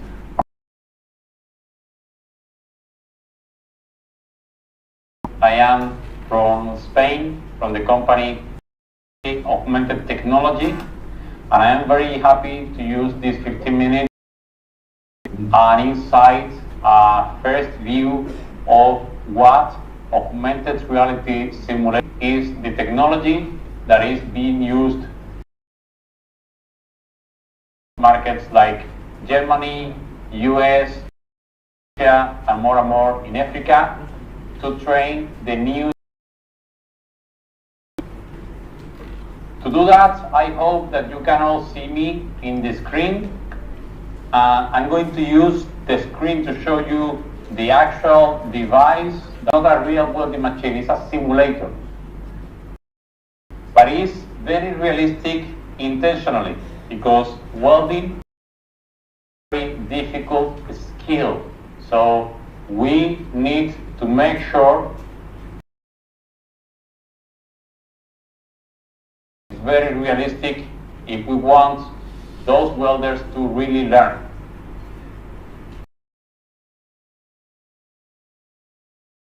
An actual welding machine control panel, and here you will be able to modify accessories like welding torches. The welding torch needs to be real, to be training the muscle memory of to train with as experience as possible. Same with the welding helmet. Here is connected to the main simulator unit. This is a real that are in these lights and that are going to give the students vision through a computer-based simulation.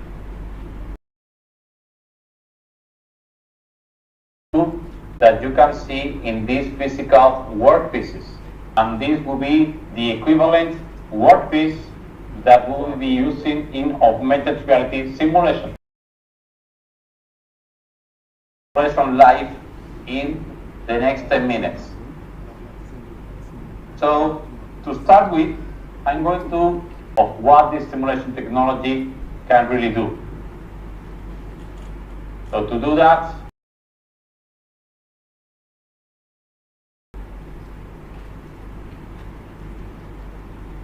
please let me know if you can see it. Yes, we can see the screen. Excellent.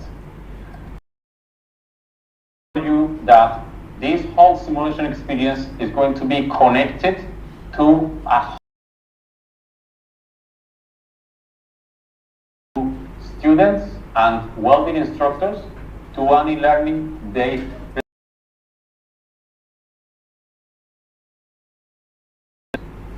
In this learning platform, every student, every welder will have their own profile, their own user. They can develop in the simulator and outside of the simulator. The students, I will be able to consume not only exercises in ones I am showing you in the screen right now, also even quizzes, about a full training solution, because this is not only about practice, it's also about training knowledge. So I want you to know that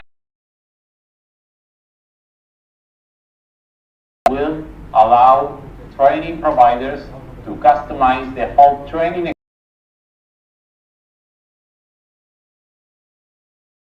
Now, we're going to go inside of the simulator to the main screen for you to how the whole system is going to be working. Imagine that I am myself a welding student, able to log in any simulator that I may have. Where I am right now, for instance, we have about 6 simulators connected to log in any of those 6 simulators with my own credentials. Be able to access to courses that have been assigned by my welding instructors, accessible from the simulator, whether it is contents or quizzes, evaluations. Understand with this that this whole network is connected and vice versa. And then we will go to the most. In the simulation, I have different possibilities, from standard welding training to advanced welding training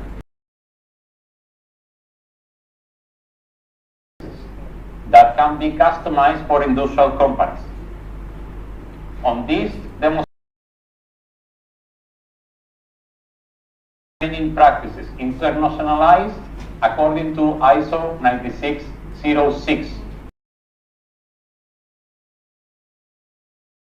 For manual training, but we will see the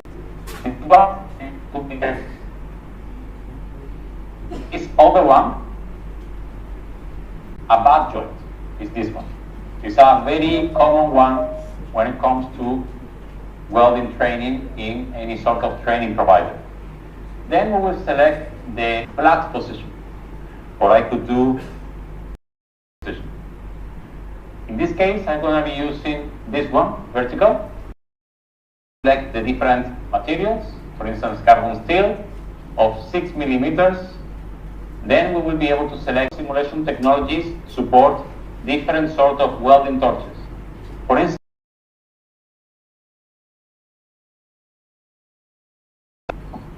once again, it is very important because we want our students to develop memory. We can also support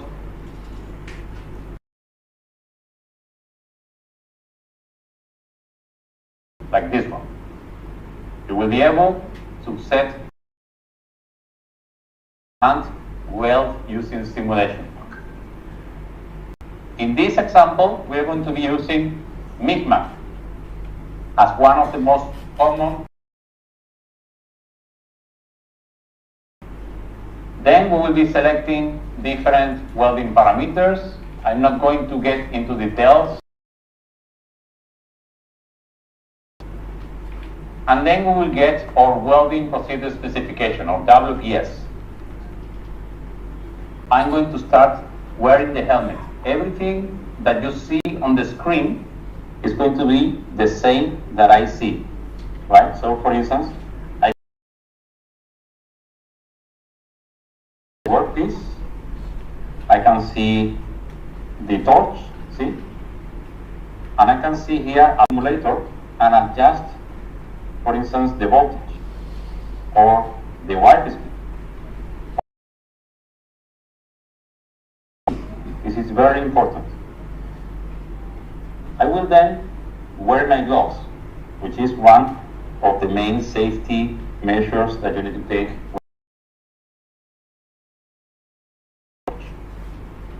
The next step will be to activate augmented reality.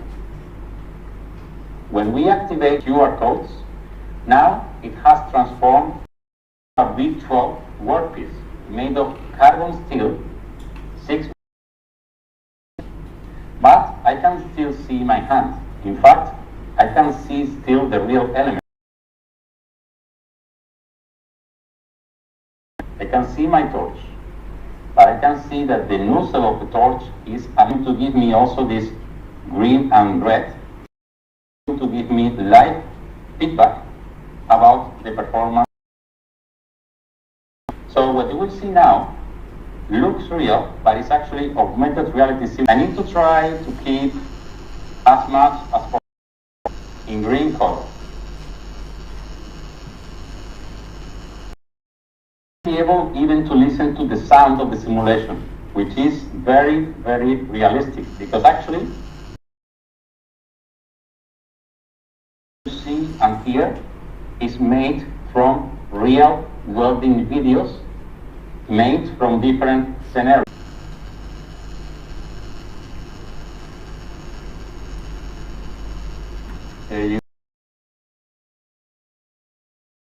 Could be to have the wrong set of parameters in the weld machine. When we weld without gas.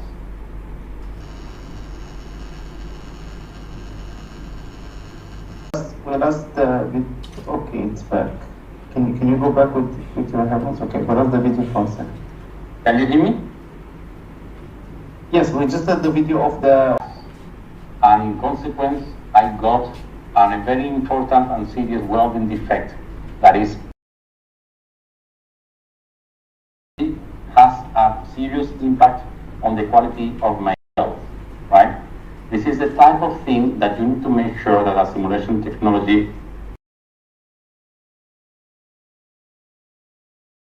in a very, very realistic way. Once we advantages of this simulation system is that you will be exposed to direct and very objective feedback. This feedback you will see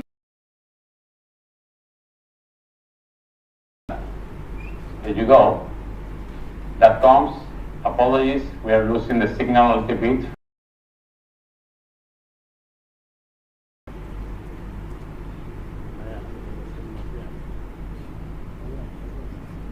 There you go. I'm going to show it to you here better. Okay.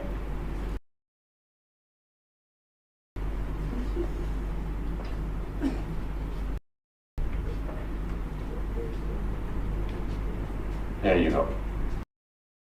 I'm going to show you the analysis module of the system from the actual computer, which is that information not only from the simulator, but also I am able to see, to analyze visually the welding bit, like in a real weld. I will be able to navigate through the weld, and the system is going to welding parameters related to the technique of the welder, the defectology, and finally the quality of the welding bit. As a reading, I cannot do technique, but the settings were mistaken. In consequence, we will not be able to pass a bend test, a very common test performed in the metal industry to understand the quality of the weld, right? We will be able even to replay the computer, from the student's computer, from the information, the amount of information that we get type of technology now is impressive efficiently. We will be a cross-section analysis of a weld. What I'm going to show you now is one of the latest features of this simulation technique in every single point of the weld. This is called a macrograph. We are able to do a macrograph here on every single point of the weld in order to simulate the weld. And to end with, I want to make a very quick point, which is the following. Let me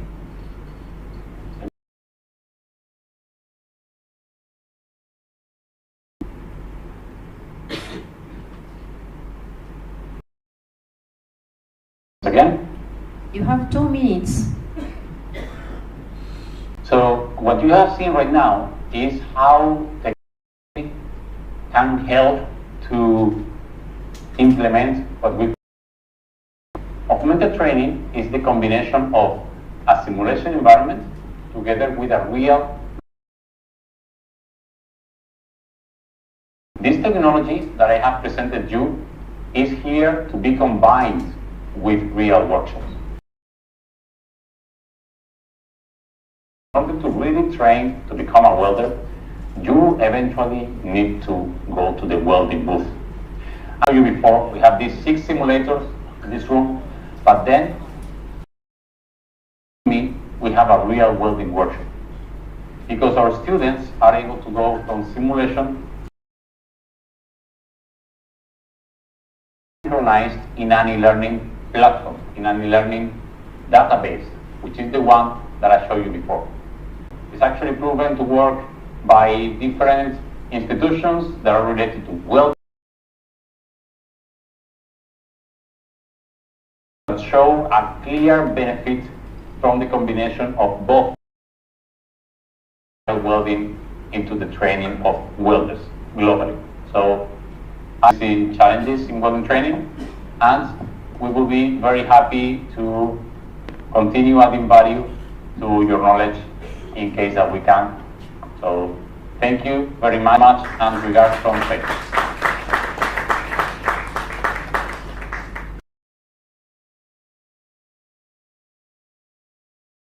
The use of technologies in training and in skills enhancement. Anybody has just a one question, because once we are closed with him, he won't. Question or two to the presenter.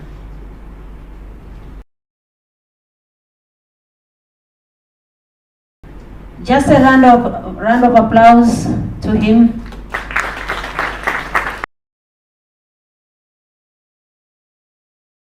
Thank you. Have a good day. Thank you.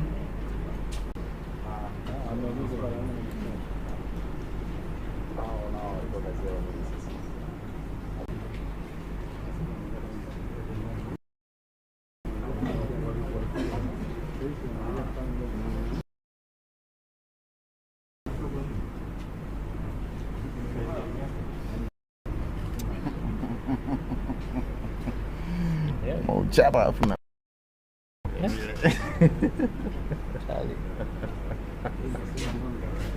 eh?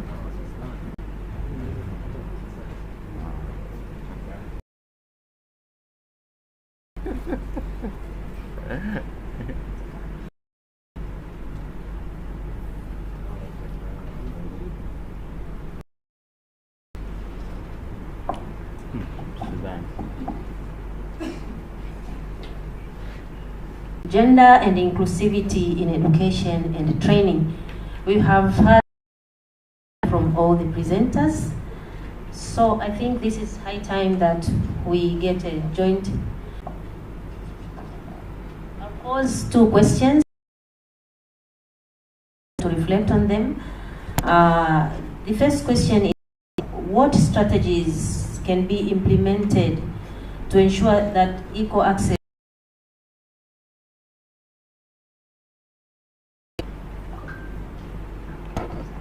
There is one young panelist. Sana. This is the inclusivity thing. Nobody's is going to leave.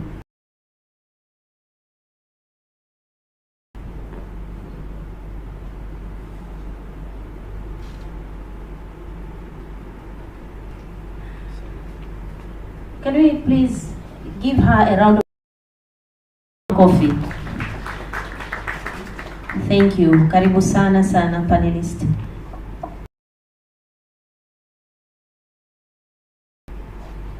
Eloa Makasi. Yes. Asante sana. Karibu sana Eloa. Katika tutakuwa na maswali kama mawili au matatu, alafu kila mmoja anaweza akapata muda wa kureflect. Strategies, ni strategies gani ambazo zipo au zinaweza ili kuongeza equal access to skills and skills training and education, to ensure that perhaps we start with the lady.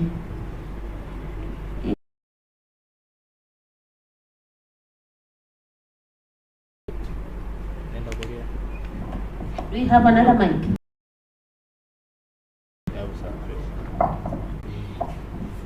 Good afternoon. Habari za mchana. My name is Aloha McCassie on the specific groups that they represent. However, the best way to include those people in senior school, we have a girls and staff there, so I allow the teaching of technology to both boys and girls, the freedom and flexibility of their innovative ideas and creations. Thank you.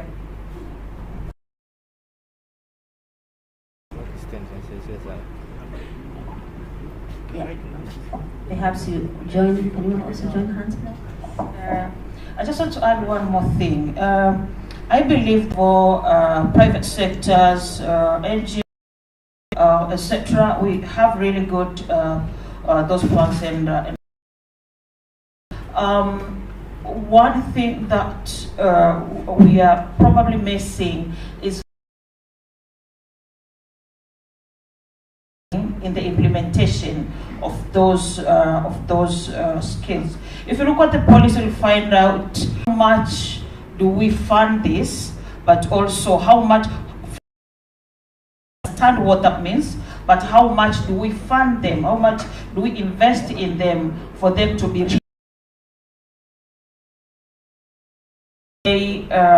while we already have these strategies, before we going on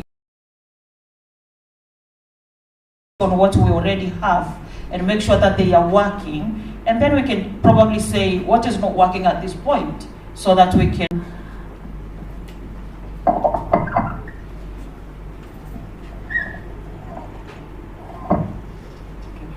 Thank you. I'll go to NACTVET, to NACTVET, to Mr. Bwalia. You were talking a lot about the issues face, especially the perception issues, some sociocultural issues, but also the efforts else can be done in terms of overcoming perceptions. And also if you can briefly say how technologies, how can we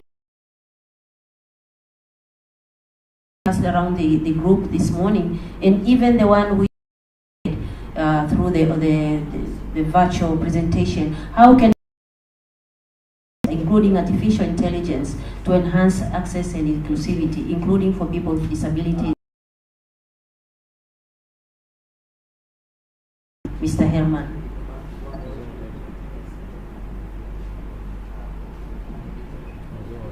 Thank you for this opportunity again. Is on the awareness. So in this way we have, first of all, of campaigns to make sure that these parents of this kind are aware of that issue. And I think we can use those who have already to play as a role model. Maybe if they see people like us and take our children in schools. But in the area of technology, actually, but most of technologies, in technology, we are capable of them, but what is required is just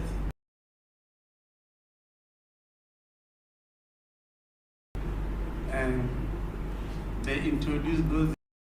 For example, regardless of our disability, smartphone like others, but what is the reason behind it? In your phones, that when you put them on, the phones tend to stop. We have the voice assistant, And every one of you will find that program. And also in the laptop, we have the programs like JAWS, JAWS, Job Access with Speech. During the morning session, I heard Mr. Mnyani. If he is still here, he can be example for those who are helping persons in this area. Is Mr. Mnyani present here? Say something on this area.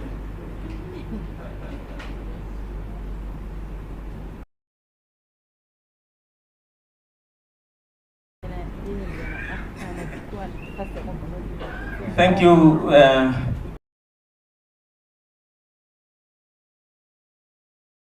Talking about inclusivity, in most of the cases, to do those skills for disabled people, which is different to my approach. The same question to European Access Board, I asked them a simple question. When I asked these people, during that time the whole world was in that particular move. Now, what happens to people with through intuition? They don't need to be trained. I remember when we started the ICT for the blind at the Open University of Tanzania, my answer was this simple. Please, as of now, Professor, I have not found a course. Graduation is becoming deaf. And because we have not found that course, as of now, let us say, I am blind, be the entry qualification. I am deaf, be the entry qualification. Professor, after losing sight, you are like anybody who never went to school. You have to be trained basic skills. They are working in different offices. The reason is simple. We have to give them chance to do innovation. Currently, 40 and above, the disability is greater. And those people who are coming to those blind, Clement Indahani, became blind at the age of 50, chemical engineer. And he is the only awardee of the Commonwealth of Learning after learning coffee. And the only Tanzanian received that particular award. Now if we go, one coffee for me.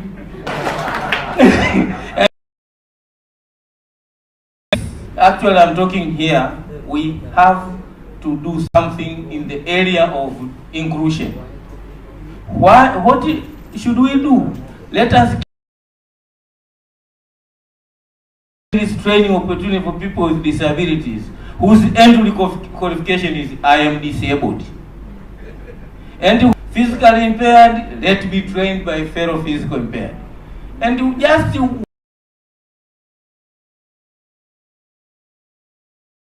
why I'm the peer reviewer of global report in assistive technology, which is global. That means it is the discussion of the whole world. The question that we are facing is Buaria today is doing that job. At the office, are you doing using braille? Are you communicating using braille? We are still with the braille. And the other thing that is becoming to be complicated, you can find a tool which is to be in the hospital. To test the hearing is in the school. When that child is sick, he has to go to the hospital. There's no tool, that tool. The reason why we are struggling with things that actually we should not be struggling. We need just any challenge. I just say, okay, I'm blind now. We are going to provide is to ensure now we develop basic skills training for people with disabilities whose entry qualification. Thank you. Asante sana. That was special, so special.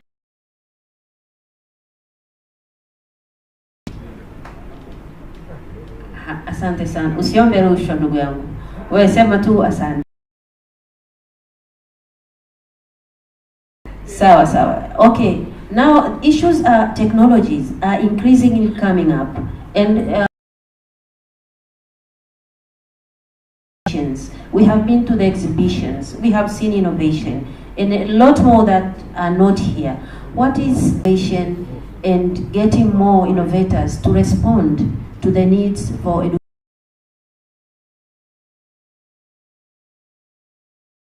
Do you want to reflect on that? Not necessarily with people with disability, but here I also want to focus on women, young women, girls, people with disability. Looking at technology, it's evolving, and it's evolving. Current skills development institutions such as VETA, technology, or are they catching up with the technology that is needed in the market today? For example, I'm using the old model of Land Rover, while right now it's very simple, very modern. Will I be able to be in the market to be able to include everybody, not really have this is for only women, this is for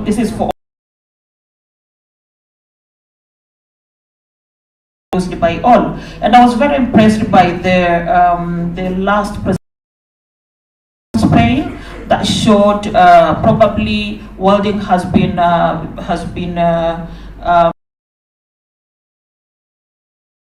how do we bring that into our current TVETs that we have currently, so that we have to access them? Because you will find out that, and this is the experience from the VETA, for example, women will not enroll on this course because the technology is very heavy for them. How do we see country? We already have, so it's not a matter of getting it right at the first time, but keep on investing until we get it right. I hope we are not sleeping, yeah? Okay, so thank you. Once again, my name is Herman Hisham. Working for an NGO called Swiss Contact. Men, the youth,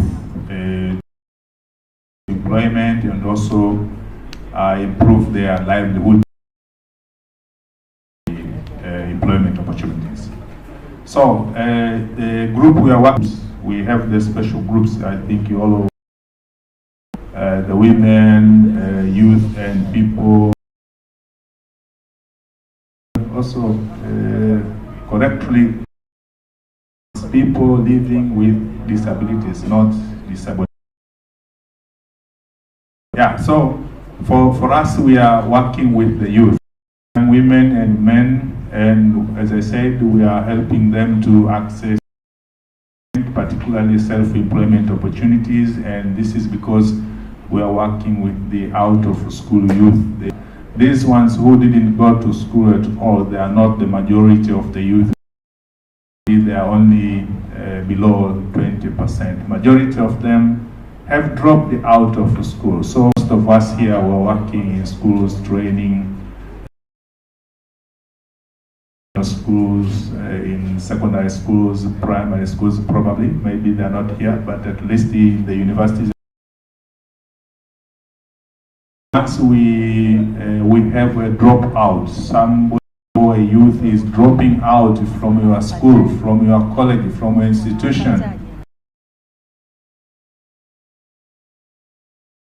Teacher, the lecturer, the tutor, whoever, the principal made efforts to bring this person back because they went out of the system. That but be assured that this person who dropped out of the school or the college is going to another world of a very they go wherever they dropped because they know, because they are aware, or if they are not aware, it doesn't matter. But they face a lot of challenges out there where they go. So for organizations like us here, Swiss Contact out of school to get into employment, but we should say that this is not the most important interventions we are undertaking, because the existing problem, but the best way to do is to root cause of the problem. Where are the dropouts coming from? Why do they drop out of school? This is the most important question to ask ourselves. How do we prevent this not to happen? These dropouts, they drop out. What do, especially for instance with the young mothers who are getting early pregnancy, what should these early pregnancy to prevent these girls to be mothers at very important question we would like all of us here to think through. And morning they said we have a lot of policies, we have a lot of strategies, but we are missing the aspect of implementing these policies and strategies. How should we think differently, and one of us to think through and maybe look at a permanent solution rather than address to the audience to hear from you for your questions. We have private sector. Naona kuna private sector. Get prepared for your question while I go to Eloa. Eloa, as a more advantaged family or more advantaged background, where, and then imagine herself in to these education and training technologies. What should be those young people are tapping onto technology now? Yes, have access to these technologies for education and training and skills development. So on the theme of inclusivity, I think for whether secondary schools, primary schools, a school like Tumaini, and some of the rural areas of Singida, Kigoma, etc., to now being trained in. So today we have universities such as Kampala University, Dar es Salaam Institute of Technology, for this event with the ideas. A lot of the times we ask ourselves, what are the solutions? The solutions are in this room today. They are here, they have come from far and they just need to be given that trust that they can take the baton and move us forward as a country, as a continent. So to have the resources and the funding to give that trust over to these young people, such as my. I have taken that privilege and brought it back. I brought it back to the young people of Africa. On by those of us with privilege, with the education background, to bring it back. Now I'll go back to the audience. Jamani, karibuni. Like 5 questions, and then the panelists will respond to them. And even if there is somebody in the audience who has something to contribute, not necessarily 4, 5. Can I get assistant? I have 2 mics here.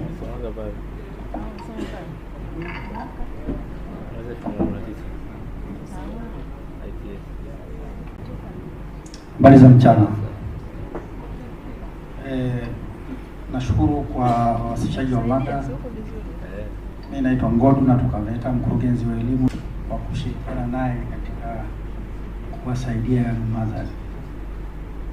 Sisi VETA nao program, lakini tunakukaribisha kwa sababu tumeshafanya program nyingi kuwasaidia watoto walioko kwenye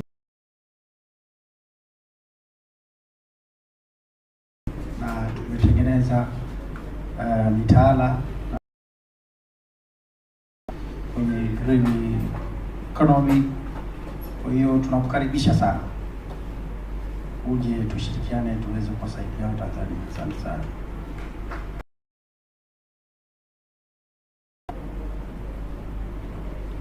I have them behind you. Technology in disadvantaged areas for ladies. I mean, first I want to make operating. I don't think that there is the technology available in rural areas. I mean, with rural schools, with FDCs, with VETAs, I mean, the technology is not there. And I also know some NGOs are now trying for girls to work computers. Lyra Africa, in Africa is an NGO in Iringa. They provide computers, they provide internet access, and so on and so forth, because it's not available. So I think the perception, I mean, I don't think in rural areas you have a lot of technology in the schools or in even in the TVET institutions. Primary school, they have on average 200 kids in one class. So I mean, I think it's and in TVET you might have others. So I think the issue of technology needs to be further broken down, and we cannot say it's not available. And also access to internet. And I mean, I think we find often that the government doesn't provide the internet money, so how will this be addressed? So I think it's much more complex, this issue of technology in rural areas than we think it is. But I just want to make the comment basically.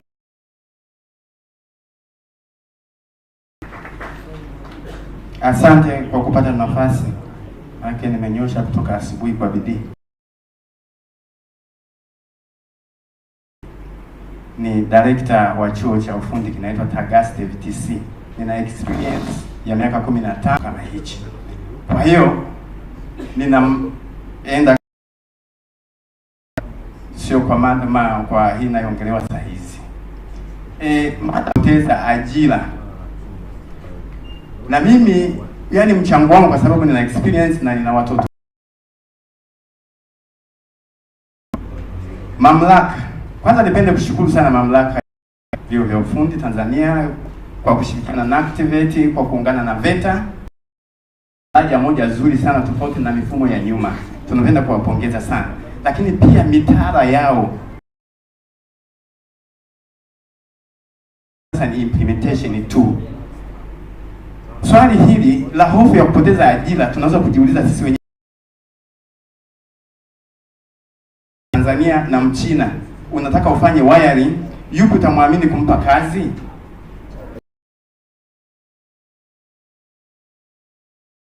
Tuna hofu ya uaminifu. Kwa hiyo sasa mamlaka kwa ushauri tufike pana wiki kadhaa kujituma na kujitolea. Anasema, kwa nini white have to trust us Chinese while we have your engineers Tanzania?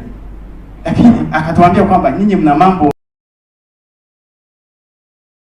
yote, kila kitu kiishi. Kwa hiyo hapa mimi nataka kuchangia kwamba nje ya mambo yote, lakini tu focus kwenye ajira na kuwaform watoto wetu. Issue ya mimba ni kwamba ukimwambia mzungu mtoto ampata mimba shule ya msingi hakuelewi. Ni kwa sababu huyu mtoto hana dira. Jibla ya EET, entrepreneurship, inafundisha vizuri, yani kumpa mtu mfano. Lakini life skill pia nashukuru. Who are you? Wewe ni nani? Kama mwanafunzi, kama mtoto ufanye nini? Lakini graduates wengi sasa hizi wana mawazo yanayoelea. I have to say that. Wana mawazo yanayoelea. Hapo kuanzia kule kijijini kwake. Kwa hiyo ninachopenda kusisitiza na kutoa kwa awamu nyingine, kwa mfano za gathering, in case umealika makundi mbalimbali, ni vema mkawa mnadili na wale watu wa mazingira magumu. Yaani mzazi anakuletea mtoto kwamba huyu nimehangaika sekondari ameshindwa, nimempeleka hapa ameshindwa. lakini lina fujo na kuletea wewe.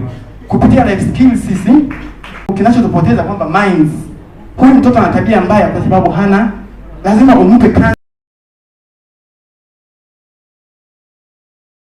Kisha elewa anabadilika na tumefanikiwa na tuna watoto wazuri kabisa.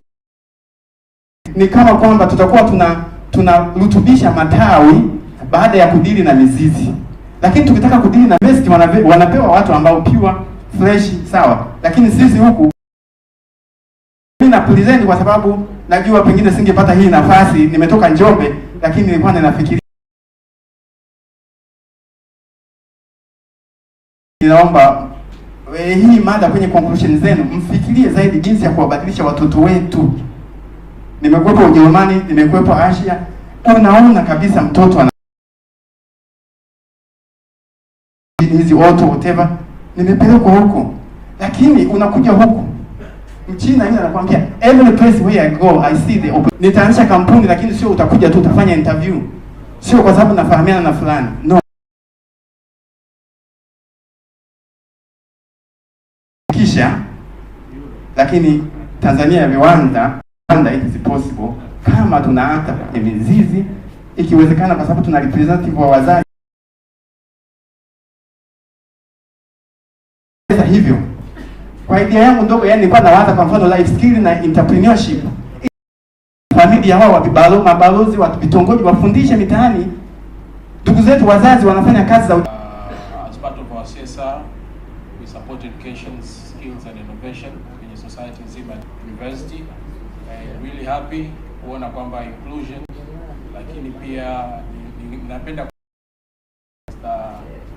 Herman Hisham kwamba elimu mtoto wa kike peke yake ambaye kashaumia au kwa mtoto wa kike ambaye bado hajaumia kwa kupata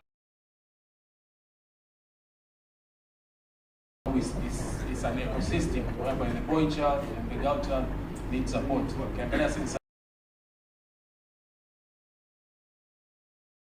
we are almost 50-50 katika all demographics.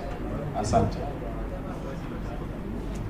Asante kwa nafasi. Naitwa, natokea Chuo Kikuu cha Mtakatifu Agostino. Nimesikiliza kwa Spain. Lakini mama pale kaonesha kutoka NABL ameonesha wasi naweza kushirikishwa kutokana na uzito wa vyuma na zile kazi kuwa ngumu. Lakini nataka nimtoe wasiwasi kwamba sasa hizi tuna watoto wa kiume, ile physique yao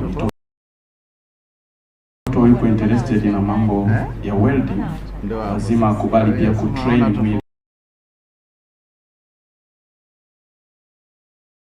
Jambo jingine mheshimiwa ameliongelea hapo, kukazia sana kike pia ni kugeuka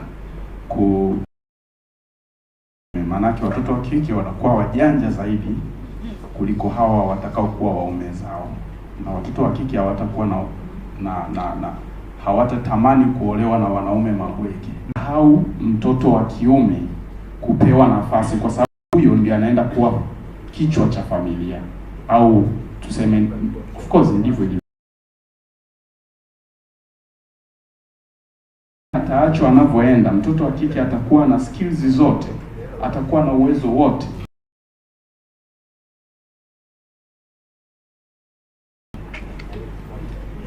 Hilo pia ni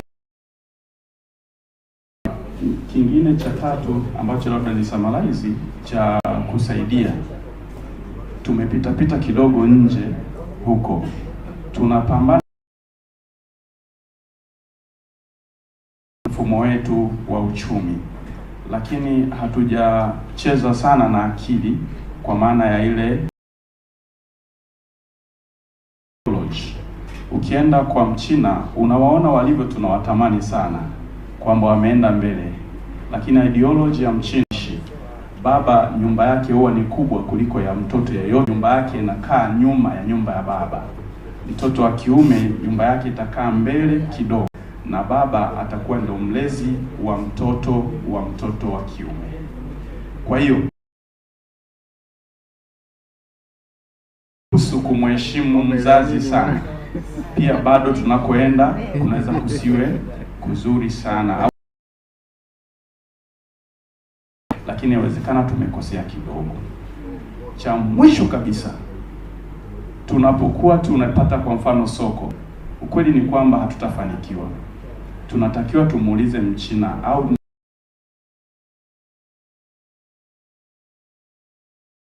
sugar syrup, nataka organic fertilizer.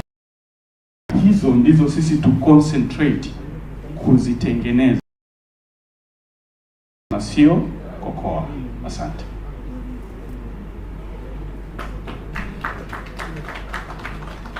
Good afternoon, everybody.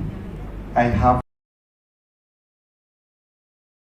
because of the ongoing discussion about gender and disability inclusion, before I give my comments, last year, 2023, I attended 27 discussed about gender.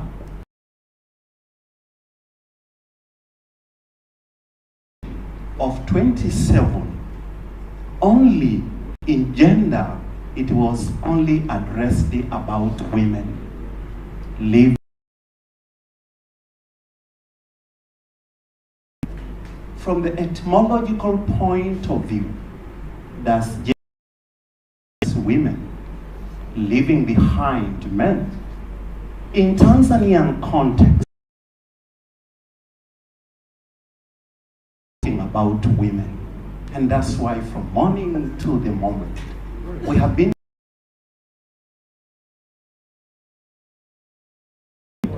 I don't reject it, I don't, because of the culture that we had, but my comment is, it's the high time now to open up our eyes how men are lost to men. I have been teaching for past 18 years. The academic performance now of the male students is becoming lower. The efforts are actually poured, not actually given, but are poured to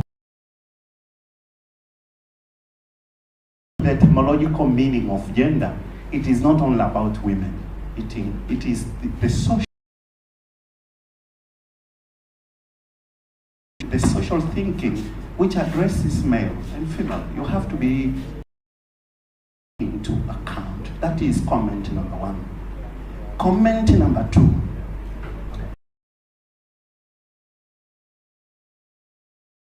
And the writings about gender, particularly in developing in August, we have been encouraged a lot of efforts, at least to come to gender equity. So far, we have not achieved. And I was looking for the reasons.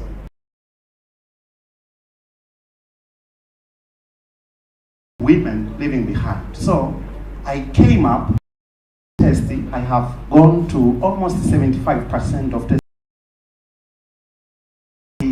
A model that can be very effective and efficient in Tanzania, and this model, graduating gender in Tanzania, graduating construction, and I'm using this I'm drawing this model from destruction. Now, about gender and inclusion, whatever, when we do efforts of training or capacitating, bring all those men and women together in that culture, in that community, in that society. So we do deconstruction of the bar against the gender inclusion for all. Is construction of what is right about gender. And I appreciate. Thank you. My name is CRN Charles Raphael. Asante.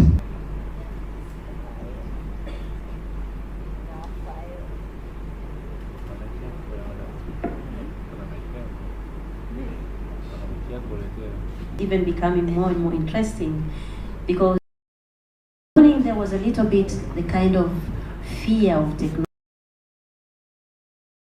fear of women empowerment.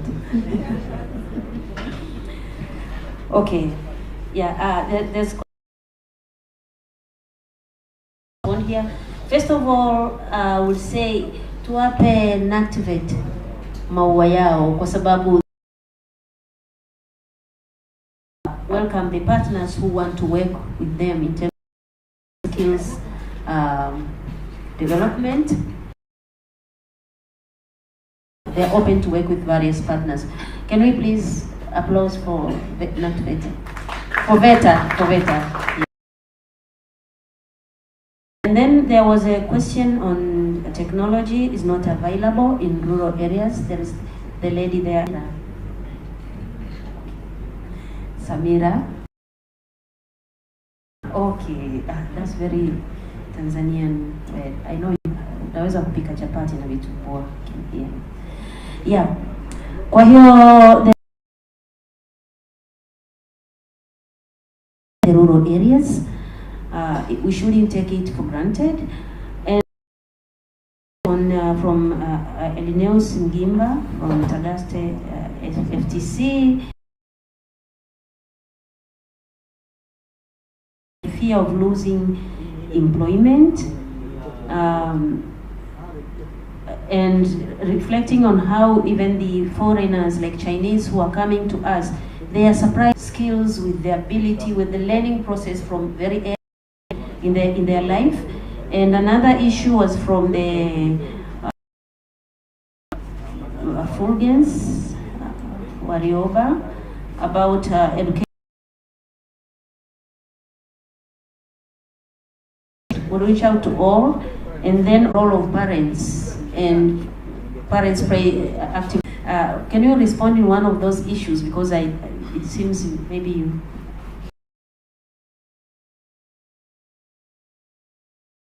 Thank you very much. I would like to respond on the issue of balancing the skills to both. And yeah, the participants who raised this, they said we are focusing on women alone. As I said before, we have a project called but we have also Empower Her through EHS. These are implemented by Swiss Contact. The Skills for Employment Tanzania, but the Empower Her through Skills is targeting only young mothers because of the special needs they have, and these are part of the youth. So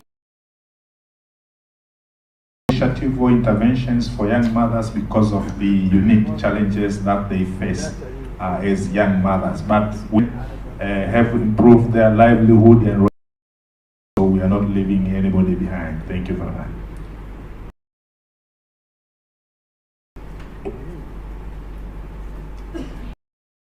To touch on Sabina's concern for technology.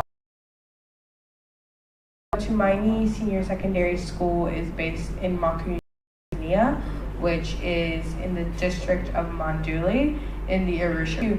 Some of the students from Makuyuni. This was done through the support of foreign aid.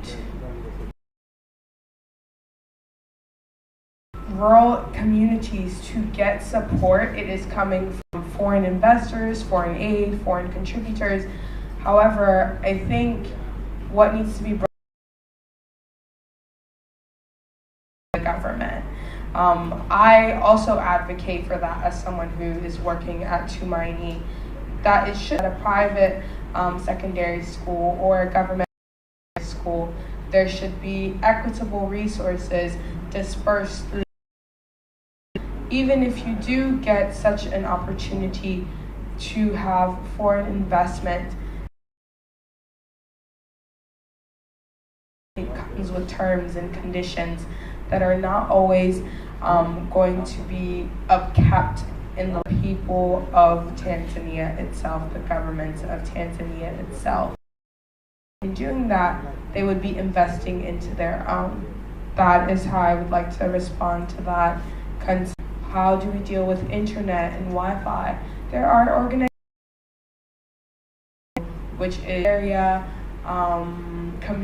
resources online. So it's by starting with these kind of resources, but again, it has to come from the people above. Thank you.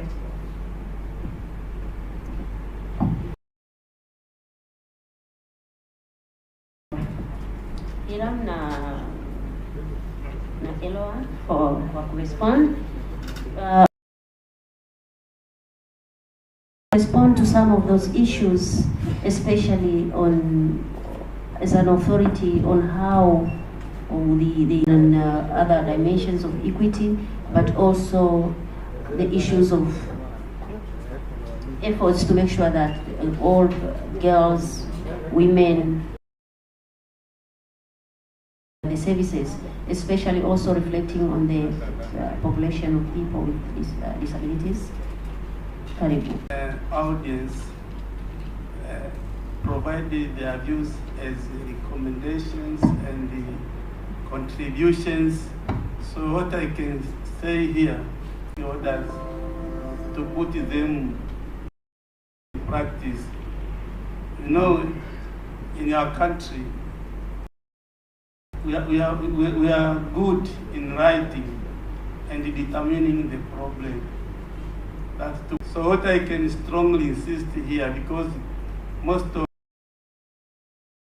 the contributions have been recognized, we need to insist the stakeholders to make sure that they take action, and probably to make sure that, because it has made some guidelines, some policies, and some I have said.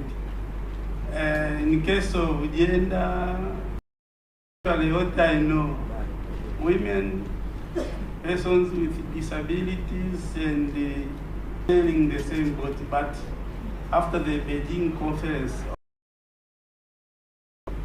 95, some things went parallel in our country.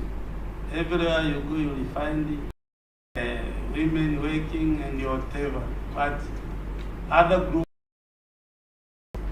are still hanging. So what we need is to insist. Thank you. Asante sana. I think we have discussed exhaustively evening already. Shall I just close this session? Sana Eloa Makasi kwa kucontribute pia. Asanteni sana. Karibuni.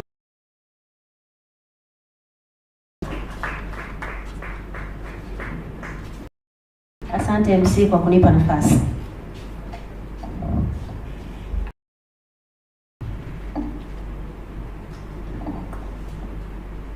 Ladies and gentlemen, we have come to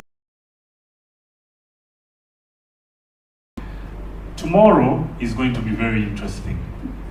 Just as we have had Madam panel discussions, sessions, but when you come back tomorrow, as you register, mid-morning, kwa hiyo ukija kesho asubuhi, there will be 3 registration sheets, so you will happening at the same time between 10:45 to lunchtime. So there will be 3 parallel sessions. That is the innovation for tomorrow. Very interactive, very in-depth conversations. TCU, NACTVET, COSTECH, Ministry of Education, Tanzania Science and Technology, together with all the partners. If you can, withstand the sunshine, but feel free to network till tomorrow morning at exactly 8. We will. So right now, without further ado, we are just asking you, network, kwaherini hadi kesho. Good news, habari njema ni kwamba sote tuliopo hapa, Enoch Mbwana, I think you lost your ID and contents, we have it here. Ametokea VETA, naweza mweleza ninayo diary yake hapa. Kiongozi hii hapa.